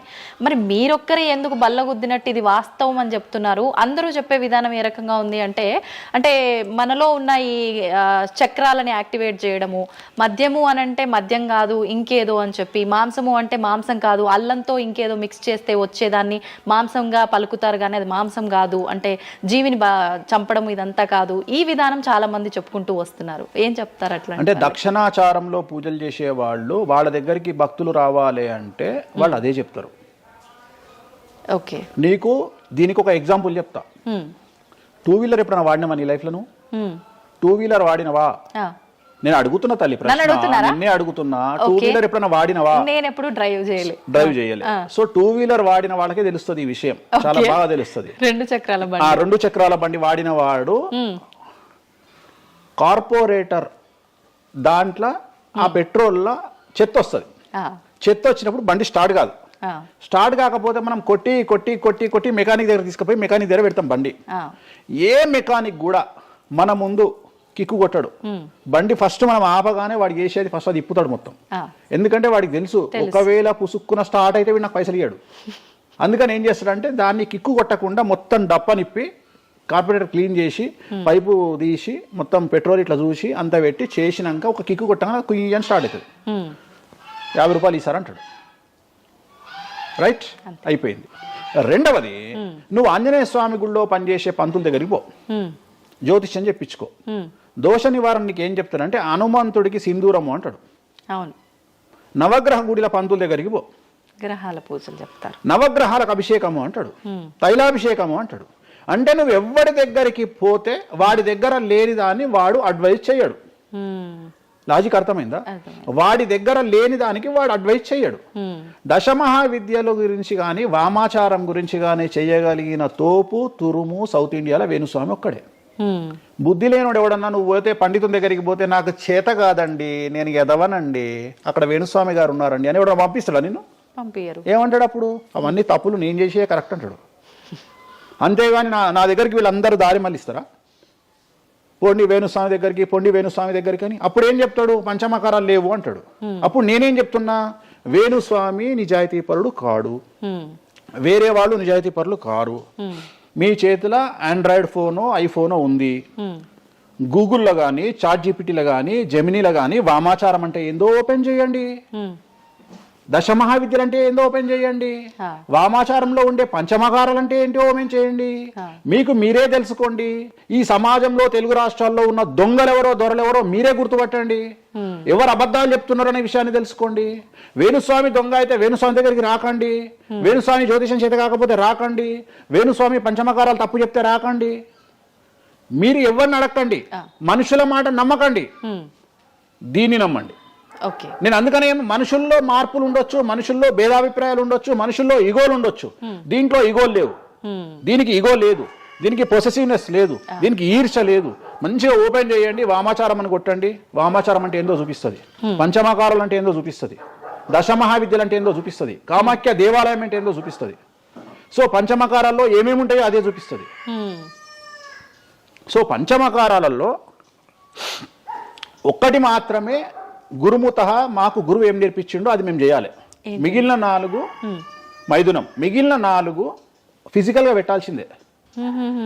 సాత్విక దేవతలు అంటే గణపతి, సరస్వతి, వెంకటేశ్వర స్వామి, చండి, వీళ్ళంతా సాత్విక దేవతలు. మేము దశమహావిద్యలకు వచ్చేటప్పటికి ఉగ్రదేవతలు. ఉగ్రదేవతలకు ఎప్పుడు కానీ డైరెక్ట్గా నువ్వు ఏమైతే సబ్జెక్ట్లో ఉన్నాయో అవి పెట్టాల్సిందే. సో ఉగ్రదేవత విషయంలో కాంప్రమైజ్ అనేది లేదు. ఉగ్రదేవతలకు నువ్వు ఖచ్చితంగా సాటిస్ఫై చేయాల్సిందే. నాకు అర్థం కాని విషయం ఏంటంటే తెలంగాణలో ఆషాఢ మాసంలో బోనాల విషయంలో జరిగే తంతునే నేను కొత్తగా చేస్తలేను, అదే తంతు నేను చేస్తున్నా. మీకు అక్కడ లేని సమస్య ఇక్కడ ఎందుకు వస్తుంది నాకు అర్థమైతలేదు. కానీ అక్కడ బలి అండ్ పానకం, కళ్ళు, ఈ 2 సాకపోయటం మాత్రమే ఉన్నాయి. పంచమకారాలు ఏం లేవు కదా. మత్స్యం అంటే ఏంది? చేపతో ఏం కుంపలు మునిగినాయి. కానీ మీరు అన్నట్టుగా చూస్తే ఇక్కడ పంచమకారము, ఇక్కడ మాత్రం పంచమకారం కాదు కాబట్టి విమర్శిస్తున్నారేమో. అవునమ్మా, ఇప్పుడు ముద్ర అనేది అది ముద్ర తంతే కదా, క్రియనే కదా. తంత్ర మార్గంలో ముద్ర అనేది ఒక వ్యవస్థ. మత్స్యము అంటే చేపనే కదా. నువ్వు కొత్తగా పెట్టేది ఏముందాడా? మటను, మద్యము, మత్స్యము, ఇంకొకటి ఎక్కువ వస్తుంది నీకు, అంతే అంతే కదా నువ్వు పెట్టేది. కానీ అది కూడా ప్రాంతాన్ని బట్టి చేయాల్సిన విధానము. దాన్ని తీసుకొచ్చి ఇక్కడ మాట్లాడేది ఏంది, ఎందుకు మాట్లాడాలి అని అంటున్నారు కదా. సో ఇప్పుడు ఒక ప్రాంతానికే దేవత పరిమితం అయితే అట్లా అని కాదు, కొంతమంది ప్రాంతానికి పరిమితమై ఉంటారు, కొంతమంది గ్రామానికి పరిమితమై ఉంటారు, అలా ఉంటారు కదా. మరి అక్కడ కామాఖ్య దగ్గరే చేయాలి, కామాఖ్య దగ్గరే మాట్లాడాలి, ఆ పూజలు తీసుకొచ్చి ఇక్కడ చేయడం ఎందుకు? ఇక్కడ నేనేం చేయలేదే అనే వాళ్ళు ఉన్నారు. అవునమ్మా, అదే చెప్తున్నా. వాళ్ళు ఎందుకు అంటున్నారు అంటే వాళ్ళకి పొట్టబోతుంది కదా, వాళ్ళ కూడు దగ్గర నోటి దగ్గర కూడిపోతుంది కదా, మస్తుగా మాట్లాడతారు. ఇది ఏమైతుంది? నేను ఒక లాజిక్ చెప్తా. ఇప్పుడు నీకు ఒక షాపు నడుస్తుంది, బుక్ స్టాల్ అంటే, ఎదురుగా ఇంకో బుక్ స్టాల్ పెట్టినప్పుడు ఆటోమేటిక్గా వీడు దెబ్బతింటాడు. నేను ఒక కొత్త మార్గం ఎంచుకున్నా, ఈ కొత్త మార్గం ఎంచుకోవడానికి దమ్ము ధైర్యం కావాలి. నా వేలో నేను వెళ్తున్నా. నన్ను విమర్శించడానికి చాలా మంది వస్తారు. కారణం ఏంటి అంటే వేణుస్వామి ఒక్కడే, వేణుస్వామి ఒక్కడే. కానీ 99 మంది పాజిటివ్ దక్షిణాచారంలో వెళ్తే వేణుస్వామి ఒకడే వామాచారంలో వెళ్తున్నాడు. వీళ్ళకి నేను అందరికీ కాంపిటీటర్గా వీళ్ళు భావిస్తున్నారు. నేనేమంటున్నా అంటే సార్ నీకు నేను కాంపిటీటరే కాదు, ఎందుకంటే మీరందరూ సౌందర్య మన ఆమె పేరు ఇంకో సాయి ఏమో హీరోయిన్ పేరు ఏదో ఉంటుంది కదా, సాయి పల్లవి. సో మీరంతా సాయి పల్లవి సౌందర్య టైపు, నేను సన్నీ లియోన్ టైపు. నన్ను వదిలేయండి, నన్ను వదిలేయండి. నాకు మీకు కాంపిటీషన్ లేదు. నేను బికినీ మీద తిరుగుతా, నేను అన్ని వదిలేసుకున్నా. నా మొలదారం కూడా తీసి పక్కకు పెట్టిన. అంటే నాకు బట్టలు ఇప్పే అవకాశం మీకు ఇయ్యట్లా, మొత్తం ఇప్పేసుకున్నా నేను ఆల్రెడీ. మీరు ఇప్పుదామంటే ఏం లేవు నా దగ్గర చివరికి నా అండర్వేర్తో సహా నా మొలదారంతో సహా ఇప్పుకున్నా. ఇంకేం లేవు మీరు ఇప్పడానికి. సో మీ పని మీరు చేసుకోండి, మీరు సాత్విక దేవతలను ఆరాధించుకోండి, మీరు ఏం చేసుకోండి. వీళ్ళంతా ఏ కాన్సెప్ట్ అంటే సువర్ణ పుష్పార్థం అక్షదాం సమర్పయామి అంటే సువర్ణ పుష్పం అనుకొని అక్షతలేనైనా మీరు అదే బ్యాచ్. మంద అనుకొని మటన్ అయినా, మాంసం అనుకొని మటన్ అయినా, మంద అనుకొని స్కాచ్ పోయినైనా నాది ఆ బ్యాచ్. నా బ్యాచ్ నాదే. నేను జెన్యూన్గా ఏం కావాలనో అమ్మవారికి అదే ఇస్తా. చాలామంది శాస్త్రంలో వారాహి అమ్మవారికి ఎరుపు రంగు అన్నము నైవేద్యంగా పెట్టమని చెప్పారు. ఇక మన మేధావులు ఇంత కుంకుమ తీసుకొని అన్నంలో కలిపి ఇక ఫీల్ అవుతుంటాడు, ఇక వాడికి రక్తం కలిపినట్టే ఇక తీసుకొచ్చి పెడతాడు. అంటే నువ్వు అమ్మవారిని పిచ్చిదాన్ని చేస్తావా? శాస్త్రం ఏం చెప్పింది, నువ్వేం చేస్తున్నావు అంటే చెక్ చేసుకోమని చెప్పి ఇవి చెప్ప చేత కాదు ఎవరికి. శాస్త్రం ఏం చెప్పింది, వారాహి అమ్మవారికి ఎరుపు రంగులో అన్నం పెట్టమని చెప్పింది. నువ్వేం చేస్తున్నావు, అమ్మవారిని మోసం చేసి కుంకుమతో అన్నం పెడుతున్నావు. ఆ కుంకుమ కూడా ఒరిజినల్ కాదు, డూప్లికేట్ కుంకుమ. సో అక్కడ ఏం పెట్టాలనో నాకు తెలుసు, నువ్వు వాటి పెడతలేవు. అమ్మవారు నిన్నెందుకు అనుగ్రహిస్తుంది? అమ్మవారిని నిన్ను ఎందుకు అనుగ్రహించాలి అంటే నువ్వు అమ్మవారిని మోసం చేసే మొనగానివి కదా, మోనార్కు కదా నువ్వు. నేను మోసం చేయ అమ్మవారిని. రెండవది, నన్ను నమ్మితే నా దగ్గరికి రమ్మంటున్నా. నా మాట వినకండి, వాళ్ళ మాటనే వినండి, ఈ శుద్ధపూసల మాటనే వినండి, నా మాట వినకండి. ఫస్ట్ మీరు నన్ను మెచ్చుకున్న వీడియో దయచేసి చూడకండి. నన్ను యాంకర్లు బట్టలిప్పాలి అని ప్రయత్నం చేసిన వీడియోలు చూడండి. నన్ను చాలా వరకు అంటే ఈయన ఏదో దొరకబట్టి విని ఆ ఉన్న లాస్ట్కు నా ముల్లారం కూడా ఇప్పేసిన, ఇంకేమైనా ఉన్నాయేమో బాడీలో గుంజుదామో అని ప్రయత్నం చేసే యాంకర్ల వీడియోలు చూడండి. నా గురించి నెగిటివ్ పెట్టిన వీడియోలో చూడండి. మీకు నా మీద చివరిగా నమ్మకం కలిగి ఈయన దగ్గర విషయం ఉందంటే రండి, లేకుంటే రాకండి. ఇంకొక విషయం అంటే మీరు ఇంత ధైర్యంగా దర్జాగా ఒక సవాల్ విసిరినట్టుగా మాట్లాడుతున్నారు వీడియోలో మాట్లాడినప్పుడు. మరి మీరు చెప్పినవన్నీ అంటే వేణుస్వామి చెప్పినవన్నీ వాస్తవాలైతే, శాస్త్రంలో ఉంది నేను చూపిస్తానే అతనైతే ఎంతసేపు ఉన్నా ఆయన పర్సనల్ వీడియోలో చెప్పడము, వేరే యాంకర్ల దగ్గర చెప్పడం తప్ప డిబేట్లకు ఎందుకు రారు, వచ్చి మాతో వాదించవచ్చు కదా, ప్రూవ్ చేయొచ్చు కదా అని చాలా మీరు రెడీనా? డిబేట్లకు రాను. ఎందుకని? కానీ మనం అగ్రిమెంట్ పేపర్లు రాసుకుందాం. నీ ద్వారా చెప్తున్నా నువ్వు కామాఖ్యకు నేను తీసుకుపోతా. నేను చెప్పిన దాంట్లో కామాఖ్యలో ఏది జరగకపోయినా నా దుకాణం పని చేసుకుంటా. నా ప్రాపర్టీ మొత్తం రాసి చేసి నేను నా ఫ్యామిలీతో సహా దేశం వదిలిపెట్టి వెళ్ళిపోతా, లేదు స్టేట్ వదిలిపెట్టి వెళ్ళిపోతా. అన్ని వాస్తవం అని మీరు ప్రూవ్ చేస్తారు. అక్కడ అక్కడికి నేను ప్రూవ్ చేసిన అవసరం లేదమ్మా. నీకే ₹1,00,000 ఇస్తా, పోయి చూసుకొని రాదు కెమెరాలో. ఓకే, దీనికి ఎందుకు డిబేట్ ఎందుకు? నువ్వే పోయిరా, నీకు నేను డబ్బులు ఇస్తా, ₹1,00,000 ఇస్తా, పోయిరా. ఓకే, పోయేసి అక్కడ ఏమేమి జరుగుతుంది, ఏమేమి పూజలు చేస్తారో నువ్వే చెప్పు. ఇప్పుడు కామాఖ్యలో కూడా అమ్మవారి గర్భగుడి లోపల దాకా ఈ పంచమకార వ్యవహారం కానివ్వండి, బలి సాంప్రదాయం, ఆ బలికి సంబంధించిన విధానం కానీ లోపలికి లేదు, అది కూడా ఏదున్నా మెయిన్ గుమ్మం బయటే అని అంటున్నారు. అది సో ఇది అంతా నీకు ఎప్పుడు రైట్స్ వస్తాయి అంటే చూసినప్పుడు మాట్లాడడానికి వస్తాయి. నువ్వు ఎవరో చెప్పిన దాన్ని నన్ను కార్నర్ చేయడానికి అడిగితే పనికిరావు. నేను అనే పాయింట్ ఏంటంటే ఇవన్నీ షో చేయడానికి పని చేయనటువంటి వ్యవస్థ. అంటే ఇవన్నీ నేను వీడియో రూపంలో మీ ముందుకు తీసుకురావాలనేటువంటి వ్యవస్థ. సో దీనికోసము నువ్వు వాళ్ళ కోణంలో నన్ను ప్రశ్న అడిగినావు అనుకో, నేనేమంటున్నా అంటే నా కోణంలో అడిగిపిస్తా, వచ్చి చూడు. నా కోణంలో నువ్వు ఎప్పుడు అడుగుతావు? నాతో పాటు వచ్చినప్పుడు అడుగుతావు. నువ్వు నాతో పాటు చూడకపోతే నువ్వెట్లా అడుగుతావు? అట్లనంట ఇట్లనంట. ఇప్పుడు నార్త్ ఇండియా వాడు ఉన్నాడు, నేపాల్లో ఉంటాడు, వానికి వెంకటేశ్వర స్వామి విగ్రహం ఏందో తెలియదు. సపోజ్ వానికి ఎవడో చెప్పిండు ఎల్లిగాడు వెంకటేశ్వర స్వామి కాదు ఆడ అమ్మవారు ఉన్నదని, వాడు కూడా నువ్వు అడిగినట్టే అక్కడ లోకల్ యాంకర్ అడుగుతుంది, ఆడ వెంకటేశ్వర స్వామి కాదట అమ్మవారు ఉన్నదట కదా అంటాడు. నువ్వు చూస్తే చెప్తావు, అరే పిచ్చినాయాలా, అరే ఎదవనాయాలా, ఆడున్నది వెంకటేశ్వర స్వామిరా, దేవుడు రా అని చెప్తావు. అవునా? నువ్వు ఆ కామాఖ్యమ్మ వాడిని చూస్తానని ఇట్లా అడగకపోతుంటే నువ్వేం అడుగుతుంటే నీ వర్షన్ మారుతున్నా, వేణుస్వామి గారు మిమ్మల్ని ఎందుకు టార్గెట్ చేస్తున్నారండి ఈ ఎదవలు అని అడిగే విధానం మారుతుంది. నువ్వు చూడకపోతే నీకు ఎక్కడ అడుగుతావు? నీ ఆలోచన విధానం ఏంటంటే ఈయన ఏమన్నా ఇరుకున పెడదామా అనే ఆలోచనే తప్ప, అరే ఈయన నేను చూడలేదు కదా, నాకు రైట్సే లేవే అని నువ్వు అనుకుంటలేవు. నీకు రైట్స్ ఎక్కడ ఉన్నాయమ్మా అడగడానికి? నన్ను అడగడానికి నీకు రైట్సే లేవు. అంటే మీరు అన్నట్టు నేను అక్కడికి వచ్చి చూస్తే అక్కడ జరిగేది చూస్తా, అది మాత్రం శాస్త్ర ప్రకారంగా జరుగుతుందో లేదో నేను చూడలేను కదా. అంటే దీన్ని బట్టి నీ ఉద్దేశం ఏంటి అంటే, ఒక దేవాలయంలో కూడా శాస్త్ర ప్రామాణికంగా జరగదు. కామాఖ్యలో తెలుగు వాళ్ళు మాట్లాడుకునే పండితులు మాట్లాడుకునేవే నిజాలు. ఇప్పుడు నువ్వు అనేది అదే కదా. అంటే అది ప్రాంతీయం ప్రకారంగా జరుగుతుంది, అది మరి ఏదైనా ప్రాంతీయమే జరుగుతుందమ్మా, ఏదైనా ప్రాంతీయమే జరుగుతుంది, ఏదైనా ప్రాంతీయమే జరుగుతుంది. గోవాల కసినో ఆడితే తప్పు లేదు, తెలంగాణలో కసినో ఆడితే తప్పు. దాన్నే దేశకాలమాన పరిస్థితులు అంటారు. తిరుపతి వెంకటేశ్వర స్వామికి తిరుపావడ సేవ చేస్తారు, మరి ఎందుకో లోకల్ టెంపుల్ ఎందుకు తిరుపావడ సేవ చేస్తలేరు? తిరుపతి వెంకటేశ్వర స్వామి వారికి పునుగుపిల్లి తైలం పెడతారు, మరి అట్లనే ఇప్పుడు రేపటి నుండి రామాలయంలో పునుగుపిల్లి తైలం పెట్టి నువ్వు వచ్చి నువ్వు స్టార్ట్ చేయమ్మా. మన తెలుగు రాష్ట్రాలలో నువ్వు ప్రాంతీయత గురించి మాట్లాడుతున్నావు కదా, అంటే ఒక్కొక్క దానికి ఒక్కొక్క కట్టుబాట్లు ఉంటాయి. అవునమ్మా, నీకు కావాల్సింది అల్టిమేట్ గా ఏంది? నీకు డబ్బు కావాలి, నువ్వు కోరుకున్న కోరికలు తీరాలి, అంతే కదా. నువ్వు కోరుకున్న కోరికలు తీరాలి. ఎంతమంది ఎకనామికల్ అఫెన్స్ చేస్తలేరు భారతదేశంలో? టీచర్ దగ్గర నుండి మొదలుకుంటే ప్రతి ఒక్క నువ్వు ₹1,00,000 లోన్ తీసుకొని కట్టకపోతే నీ ఇంటి ముందరకు వస్తారు. 20,000 కోట్లు తీసుకున్నాడు దొబ్బేస్తే వాని సంఖ కూడా ఎవడు కట్టుకోడు. ఇవి కదా మనం మాట్లాడుకోవాలి. ఇవి చేతగావు. వేణుస్వామి కామాఖ్య నుండి అమ్మవారిని తెచ్చి హైదరాబాద్లో పెట్టిండు అంటే నేను అనే పాయింట్ ఏంటంటే ఇదే చెప్తున్నా. ఇప్పుడు విమర్శించడానికి బట్టలిప్పడానికి చేసే ప్రయత్నము, నువ్వు సబ్జెక్ట్ గురించి ఆలోచించి వామాచారం అంటే ఏంది, దీనివల్ల లాభం ఏంది, ఇది కదా అడగాల్సిన ప్రశ్నలు. కానీ ఏం చేస్తున్నావు? నీ దగ్గరకు వచ్చే వరకు సాధ్యమైనంత వరకు అసలు కామాఖ్యలకు ఇష్టమే లేదట కదా. ఒకవేళ నిన్ను నిరూపిద్దామని నేను విశ్వ ప్రయత్నం చేస్తే చివరికి నువ్వేం మాట్లాడతావు? అది అక్కడ లోకల్ అట కదా.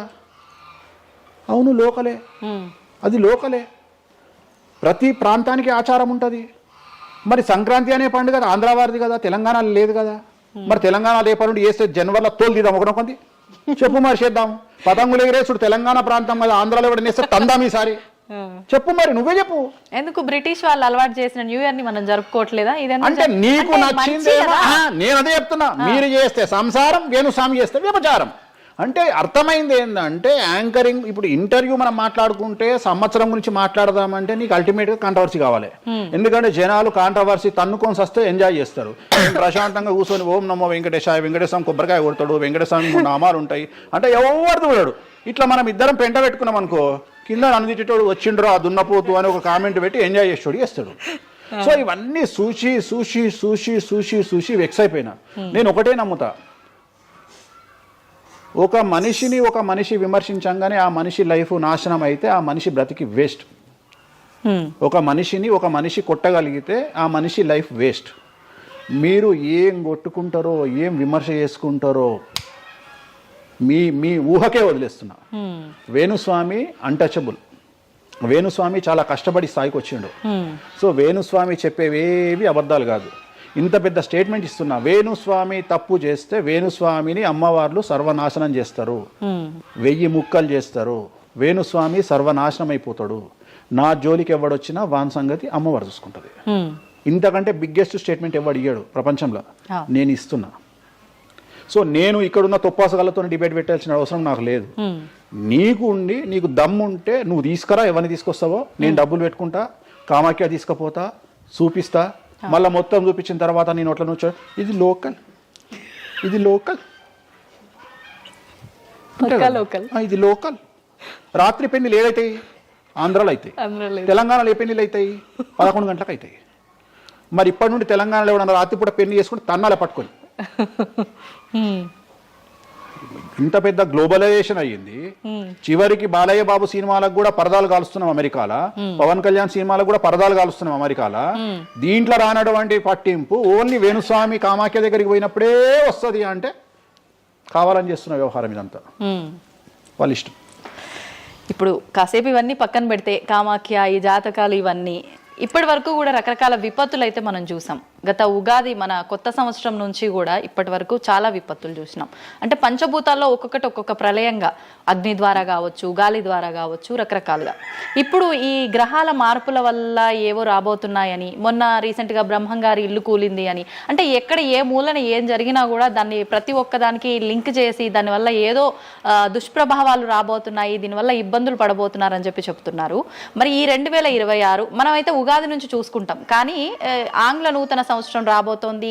దీని ద్వారా మనకు ఉగాది వరకు ఈ మధ్య కాలంలో ఎలా ఉండబోతోంది, గ్రహాలు రాశుల పరంగా చూసుకుంటే, పంచభూతాల పరంగా చూసుకుంటే, తర్వాత మనకి సంవత్సరం మారిన తర్వాత ఎలా ఉండబోతోంది. 20 నిమిషాలు ఆడుకుందామనే ప్రయత్నం చేసిన నీకు ఇప్పుడు చిన్న ఫినిషింగ్ టచ్ ఇస్తా. అసలు నువ్వు జనవరి 1కు ముందు నా దగ్గరికి ఇంటర్వ్యూకి ఎందుకు వచ్చినావు? ఎందుకు రావు? ఉగాది కదా నువ్వు రావాలి. ఉగాదిది సపరేట్, అప్పుడు కొత్త పంచాంగం దృష్ట్యా ఇది సపరేట్. క్వశ్చన్ లేదు. ఎందుకని? తప్పు. దీనికి ఆన్సర్ చెప్పినాకనే ముందరకు పోవాలి మనం.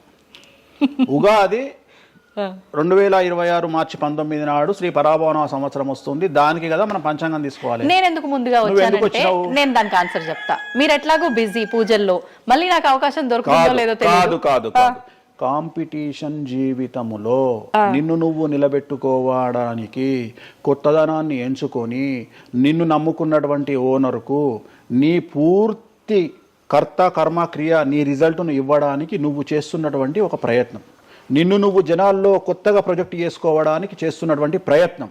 అదే ప్రయత్నం వేణుస్వామి చేసిండు కామాఖ్య విషయం. అమ్మా ఇట్లొచ్చారా? అర్థమైందా? కాబట్టి జనాల్లో కొత్తదానంలో కొత్తగా వస్తే నువ్వు గదే యాంకరింగ్ నేర్చుకున్నావు, గాయన గదే అడ్వకేట్ చదువుకుండు, గా టీవీ ఛానల్ గదే చేసింది. మరి గా టీవీ ఛానల్ ఏమో ప్రైమ్ టైమ్ స్లాట్ 2 లక్షలు ఎట్లా పోతుంది? మనకి వాళ్ళ చిన్న ఛానల్ 2000 ఎందుకు పోతుంది అంటే వాళ్ళు కష్టపడడానికి, వాళ్ళు చేసిన స్టింగ్ ఆపరేషన్లు కావచ్చు, వాళ్ళు జీవితాన్ని నాశనం చేసిన విధానం కావచ్చు, వాళ్ళకి ఆ పేరు వచ్చింది. సో అట్లనే వేణుస్వామి కష్టపడి ఈ స్థాయికి రావడానికి వేణుస్వామికి అంటూ ఒక బ్రాండ్ ఉన్నది. సో రెండవది, ఇదే సంవత్సరం ఇదే ఛానల్లో 2025 శివ అనే ఒక యాంకర్ కు నేను ఇంటర్వ్యూ ఇచ్చిన. అందులో చాలా విషయాలు చెప్పిన. ఏమేం చెప్పిన? ఈ సంవత్సరము రైలు ప్రమాదాలు ఎక్కువ అని చెప్పిన, విమాన ప్రమాదాలు ఎక్కువ అని చెప్పిన. చెప్పంగా వెనకకించి వచ్చి వీనికి పని పాట లేదు, వీడు పొద్దుగాలు లేస్తే ఇటువే మాట్లాడతాడు అని తిట్టిరు నన్ను. మరి అయినప్పుడు ఒకడన్నా పెట్టడేంద్రా? పెట్టాలే కదా. ఎందుకు పెట్టారు అంటే చివరికి జ్యోతిష్యం చెప్పుకునే స్వేచ్ఛ కూడా మా బొందకు లేకుండా చేసారు. జ్యోతిష్యంలో అరే ఇప్పుడు నా సొంత కవిత్వం కాదు, ఎవరిని అడిగినా చెప్తారు. ఈ సంవత్సరం గురువు అధిపతి కమాండర్ కేతువు అన్ని క్లియర్గా ఉన్నాయి. కేతువు అంటే మోక్షకారకుడు, భక్తికారకుడు. ఈ సంవత్సరం 2026లో ఎక్కడైతే జనాలు గుమిగూడు ఉంటారో అక్కడ ప్రాబ్లమ్స్ వస్తాయి. అది రేపు జరగబోయేటువంటి పుష్కరాలు కావచ్చు, రేపు జరగబోయే సమ్మక్క సారక్క పండగ కావచ్చు, లేకపోతే దేవాలయాల్లో ముక్కోటి ఏకాదశి కావచ్చు, ఎక్కడైతే భక్తి భావం ఉంటుందో అక్కడ చాలా పెద్ద పెను ప్రమాదాలు సంచలనాలు జరుగుతాయని శాస్త్రం చెప్తుంది. శాస్త్రం చెప్పినప్పుడు ఆ శాస్త్రాన్ని వేణుస్వామి చెప్తున్నాడు. దీన్ని కూడా తప్పు తీసుకుపోయి వేణుస్వామి ఏలినాడు శని నడుస్తుంది మేషరాశికి, మేషరాశి బాగుండదు అని చెప్పాలి కానీ మేషరాశి సూపర్ స్టార్లు అవుతారని నేనెందుకు చెప్తా అంటే అక్కడ చూసిన వేణుస్వామి మన ఒక ఆమె నేను మీనరాశి బాగాలేదంటే మీనరాశికి బాగాలేదని చెప్తున్నా వేణుస్వామి ఎక్కడ ఎప్పుడు వేణుస్వామి అని ఇట్లా ఊతుంది, ఇట్లనే ఊతుంది ఆమె, ఇట్లనే అంటుంది వేణుస్వామి చెప్పిండు అని తిట్టింది. నువ్వు నమ్మవమ్మా, ఆమె అమెరికా నుండి పంచుప్రభాకర్ అని ఒక ఆయన ఉంటాడు, ఆయన తిట్టిండమ్మా ఆ బూతులు భగవంతా నేనైతే తెల్లారి చచ్చిపోతుండే. అంటే వాళ్ళిద్దరికి ఫైటింగ్ జరిగి గదే మీనరాశి అని చెప్తున్నా నేను. ఆమె మీనరాశి అంట, గదే మీనరాశి అంటున్నాను.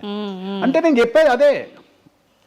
నేను చెప్పేది ఫస్ట్ శనీశ్వరుడు కాదు, శనేశ్వరుడు. శనీశ్వరుడు అని ఎందుకు వచ్చింది అంటే ఒకరోజు శని శంకరుడు ఇద్దరు కలిసినప్పుడు శంకరుడు శనిని అడుగుతాడు, ఏందా నేను చూస్తే పెద్ద అందరు భయపడుతున్నారు, చాలా పెద్ద పెద్ద వాళ్ళు భయపడుతున్నారు, నువ్వు తోపు తురుమట కదా అంటాడు. అంటే నేను తోపు తురుమా కాదా, రేపు చెప్తా నీ సంగతి అంటాడు. ఎవరు? శని ఈశ్వరుని అంటాడు. అంటే ఏంది అంటే రేపు నీ టైం వచ్చింది, నీ సంగతి ఏందో చెప్తా అంటాడు. అంటే తెల్లవారి పొద్దున సూర్యోదయానికి శంకరుడు పోయి ఒక చెట్టు తొర్రలో దాచుకొని సాయంత్రం సూర్యాస్తమయం వరకు చెట్టు తొర్రలోనే ఉంటాడు. ఉండి బయటకు వస్తాడు. బయటకు వచ్చిన తర్వాత శని ఎదురుపడితే నన్నేమో చేస్తా అన్నావు కదా, ఏం చేసినావు అంటాడు. అంటే నువ్వు లయకారకుడివి, ప్రపంచాన్ని శాసిస్తావు, ముల్లోకాలను శాసిస్తావు. అట్లాంటి నిన్ను తీసుకుపోయి సూర్యోదయం నుండి సూర్యాస్తమయం దానిక చెట్టు త్వరలో దాచిపెట్టిన ఇంతకంటే నేను చేసేదే ఉంది అంటాడు. ఆట మొదలు పెట్టేశాడు అక్కడ ఆల్రెడీ. అప్పటి నుండి ఆయనకు శనీశ్వరుడు అని పేరు వచ్చింది. Okay okay. సో ఇది జరిగింది శంకరుడికి కూడా జరిగింది, రాముడికి కూడా జరిగింది. సో ఏలినాటి శని పీరియడ్లో, షష్టమ శని పీరియడ్లో బాధలు పడేటువంటి పరిస్థితి ప్రతి ఒక్కళ్లకు ఉంటుంది. రెండవసారి ఏలినాటి శనిలో మరీ దరిద్రంగా ఉంటుంది. కలియుగంలో దాని తీవ్రత చాలా ఎక్కువగా ఉంటుంది. కలియుగంలో ఫిజికల్ కంటే మానసికమైన దెబ్బలు చాలా ఎక్కువగా ఉంటాయి. జనాలు కొట్టే దెబ్బలు చాలా ఎక్కువగా ఉంటాయి. నరఘోష వల్ల తినే దెబ్బలు చాలా ఎక్కువగా ఉంటాయి. కలియుగ దైవమైనటువంటి వెంకటేశ్వర స్వామి వారికే ఎన్నో రకాల పూజలు చేసి దిష్టి తీయడానికి ప్రయత్నం చేస్తున్న సందర్భంలో ఆఫ్టర్ ఆల్ మానవుల మనమెంత. సో మన మీద ఎన్నో రకాల దుష్ప్రయోగాలు ఉంటాయి, ఎన్నో రకాల నరఘోషలు ఉంటాయి. సో ఇవన్నీ జనాలకు తెలియజేయాల్సిన బాధ్యత ఒరిజినల్ పండితుడిగా, ఒరిజినల్ జ్యోతిష్కుడిగా నా మీద ఉంది.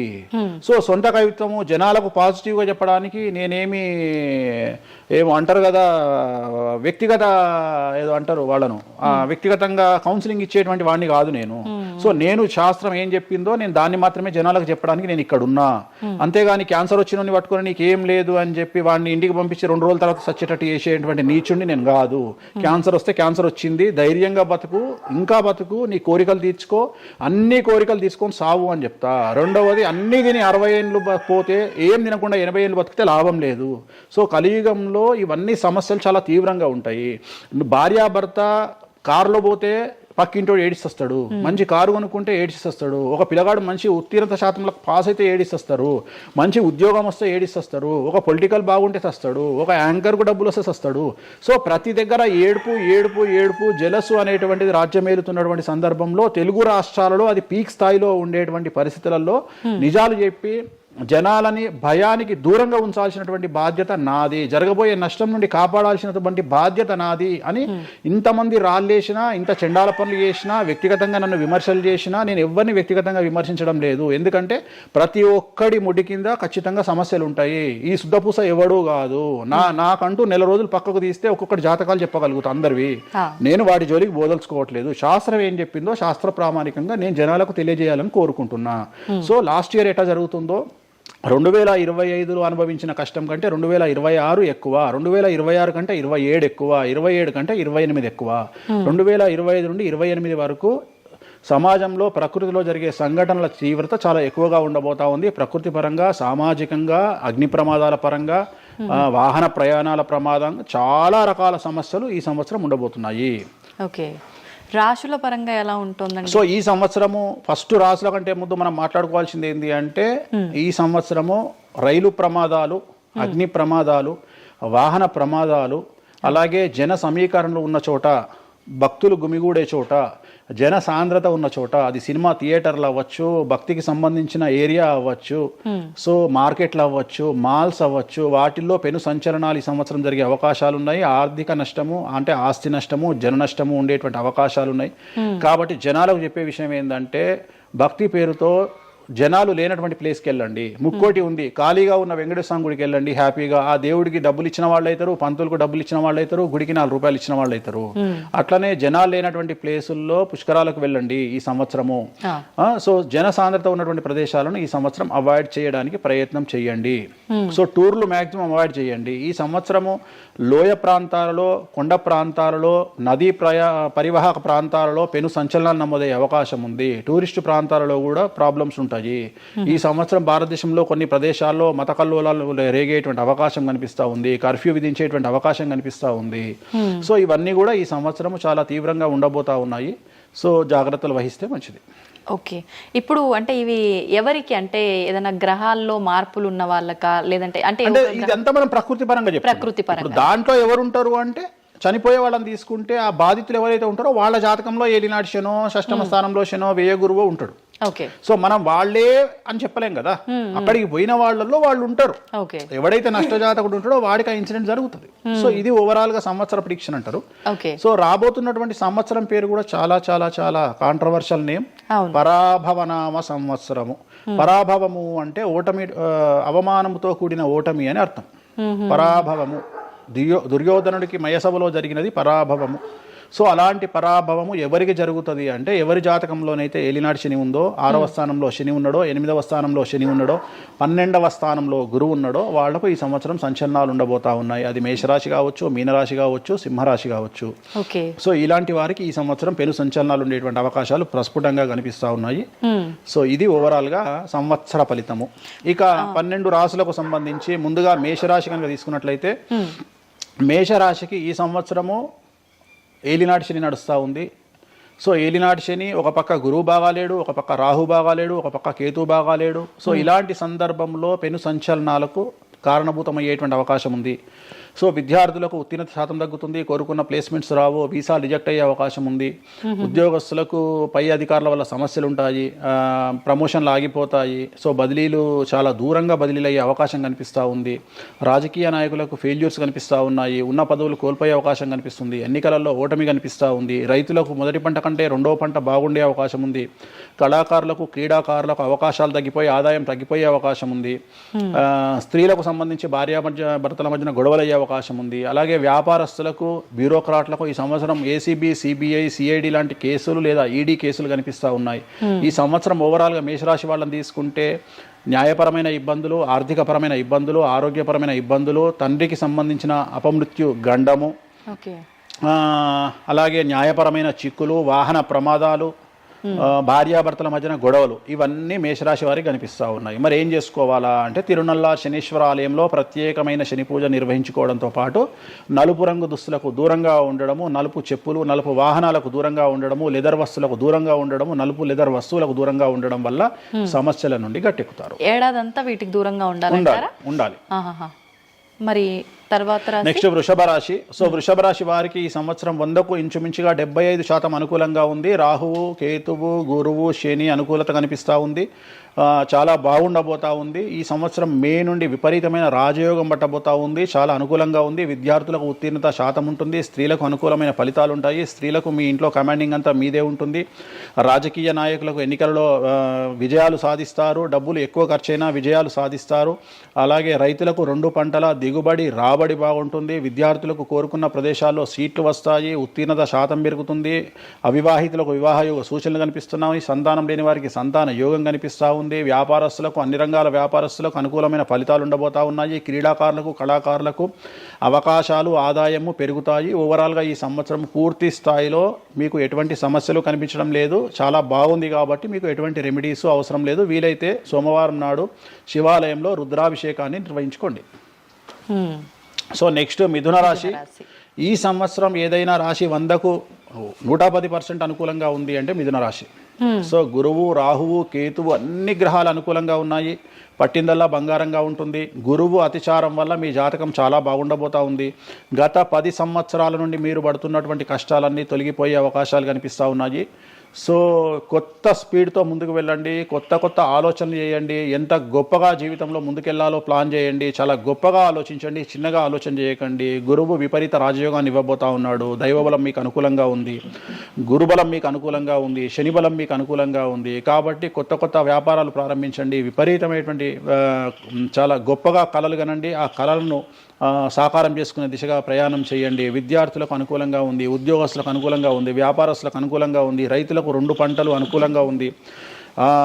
సో ప్రతి వాళ్ళు చెరువులు, తర్వాత చేపల చెరువులు, రొయ్యల చెరువులు పండించే వాళ్ళకు అనుకూలంగా ఉంది. పౌల్ట్రీ ఫామ్ వాళ్ళకు అనుకూలంగా ఉంది. రాజకీయ రంగం వారికి అనుకూలంగా ప్రజల్లో మంచి మార్పులు కనిపిస్తూ ఉన్నాయి. స్త్రీలకు మీదే కమాండింగ్గా ఉంటుంది. కుటుంబంలో మీరు ఏం చెప్తే అది జరిగేటువంటి అవకాశాలు కనిపిస్తూ ఉన్నాయి. సో మిథున రాశి వారికి పూర్తి స్థాయిలో అనుకూలంగా ఉంది. ఎటువంటి రెమెడీస్, ఎటువంటి పూజలు అవసరం లేదు. అద్భుతమైతే వీళ్ళది. నెక్స్ట్ కర్కాటక రాశి. సో నెక్స్ట్ కర్కాటక రాశి. సో కర్కాటక రాశి వారికి కూడా ఇంచుమించు 90% అనుకూలంగా ఉంది. కాకపోతే ఇక్కడ ఉన్న సమస్య ఏంటి అంటే మే వరకు 2026 మే వరకు కొద్దిగా వీళ్ళకు గురువు 12వ ఇంట్లో ఉన్నాడు కాబట్టి కాళ్ళు చేతులు విరిగే అవకాశం ఉంది. దెబ్బలు తగిలించుకునే అవకాశం కనిపిస్తూ ఉంది. జాగ్రత్తగా ఉండండి. సాధ్యమైనంత వరకు లెమన్ ఎల్లో కలర్ దుస్తులు ధరించే ప్రయత్నం చేయండి.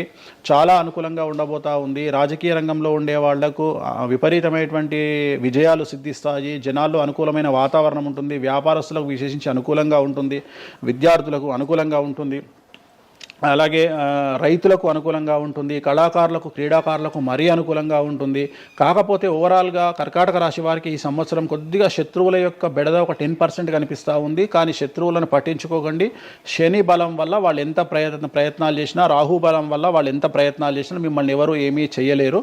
సో మీరు చేయాల్సింది ప్రతి గురువారం నాడు లెమన్ ఎల్లో దుస్తులు ధరించే ప్రయత్నం చేయండి. అలాగే శ్రీకాళహస్తిలో గురు దక్షిణామూర్తి వద్ద గురువారం నాడు గురుహోరలో గురువుకు అంటే దక్షిణామూర్తికి అష్టోత్తర పూజ చేయించుకోండి. అలాగే పసుపు రంగు పువ్వు ఏదైనా ఉంటే అక్కడ నుండి తెచ్చుకొని ఇంట్లో పెట్టుకోండి. మీకు అనుకూలమైన ఫలితాలు ఉంటాయి. అంటే శని వీళ్ళకి ఫేవర్గా ఉన్నాడా అంటే? శని వీళ్ళకి చాలా ఫేవర్గా ఉన్నాడు, రాహు ఫేవర్గా ఉన్నాడు, కేతు ఫేవర్గా ఉన్నాడు, మే నుండి గురువు కూడా ఫేవర్గా ఉంటాడు. అది ఉన్న చిన్న చిన్న ఇబ్బందులకు కూడా ఏమైనా దానాలు అలాంటివి అదే మనం చెప్పినాం. ఎందుకు గురువు లెమన్ ఎల్లో కలర్ గురువుకు దక్షిణామూర్తి సరిపోతుంది, ఇంకా అవసరం లేదు, ఇంకా దానాలు అవసరం లేదు. మరి తదుపరి రాశి సో నెక్స్ట్ సింహరాశి. సింహరాశికి ఈ సంవత్సరం అష్టమ శని నడుస్తూ ఉంది. గురువు వ్యతిరేకమైన ఫలితాలు, రాహు కేతువు చాలా నెగిటివ్గా ఉన్నారు.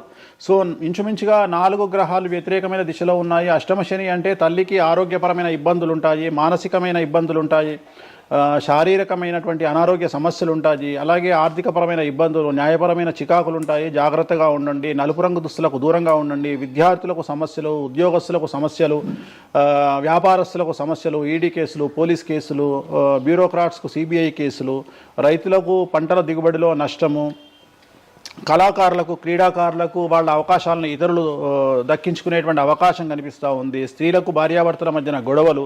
సో ఓవరాల్గా సింహరాశి వారికి ఏ రంగంలో వారైనా సమస్యలు కనిపిస్తూ ఉన్నాయి. అష్టమ శని ప్రభావం కనిపిస్తూ ఉంది కాబట్టి నలుపు రంగు దుస్తులకు దూరంగా ఉండండి. తిరునల్లార్ శనీశ్వర ఆలయంలో ప్రత్యేకమైన శని పూజను నిర్వహించుకోవడం ద్వారా సమస్యల నుండి గట్టెక్కుతారు. ఓకే. సో నెక్స్ట్ కన్యారాశి.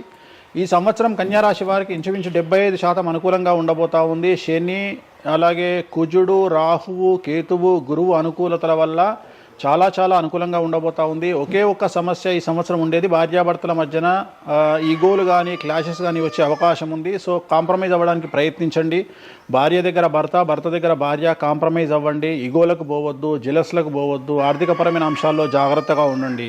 విద్యార్థులకు అనుకూలత కనిపిస్తూ ఉంది, రాజకీయ నాయకులకు అనుకూలత కనిపిస్తూ ఉంది, వ్యాపారస్తులకు, కళాకారులకు, క్రీడాకారులకు విశేషమైన యోగం లభించబోతూ ఉంది. న్యాయస్థానాల్లో పనిచేసే వాళ్లకు, న్యాయ సంబంధమైన వృత్తిలో ఉండే వాళ్లకు అనుకూలమైన ఫలితాలు ఉండబోతా ఉన్నాయి. స్త్రీలకు విశేషించి అనుకూలంగా ఉండబోతా ఉంది. సో ఈ సంవత్సరం కన్యారాశి వారికి పూర్తిగా అనుకూలమైనటువంటి ఫలితాలు కనిపిస్తూ ఉన్నాయి. వీరు చేయాల్సినటువంటి రెమెడీ సోమవారం నాడు రుద్రాభిషేకాన్ని శివాలయంలో నిర్వహించండి, సమస్యల నుండి గట్టెక్కుతారు. సో నెక్స్ట్ తులారాశి.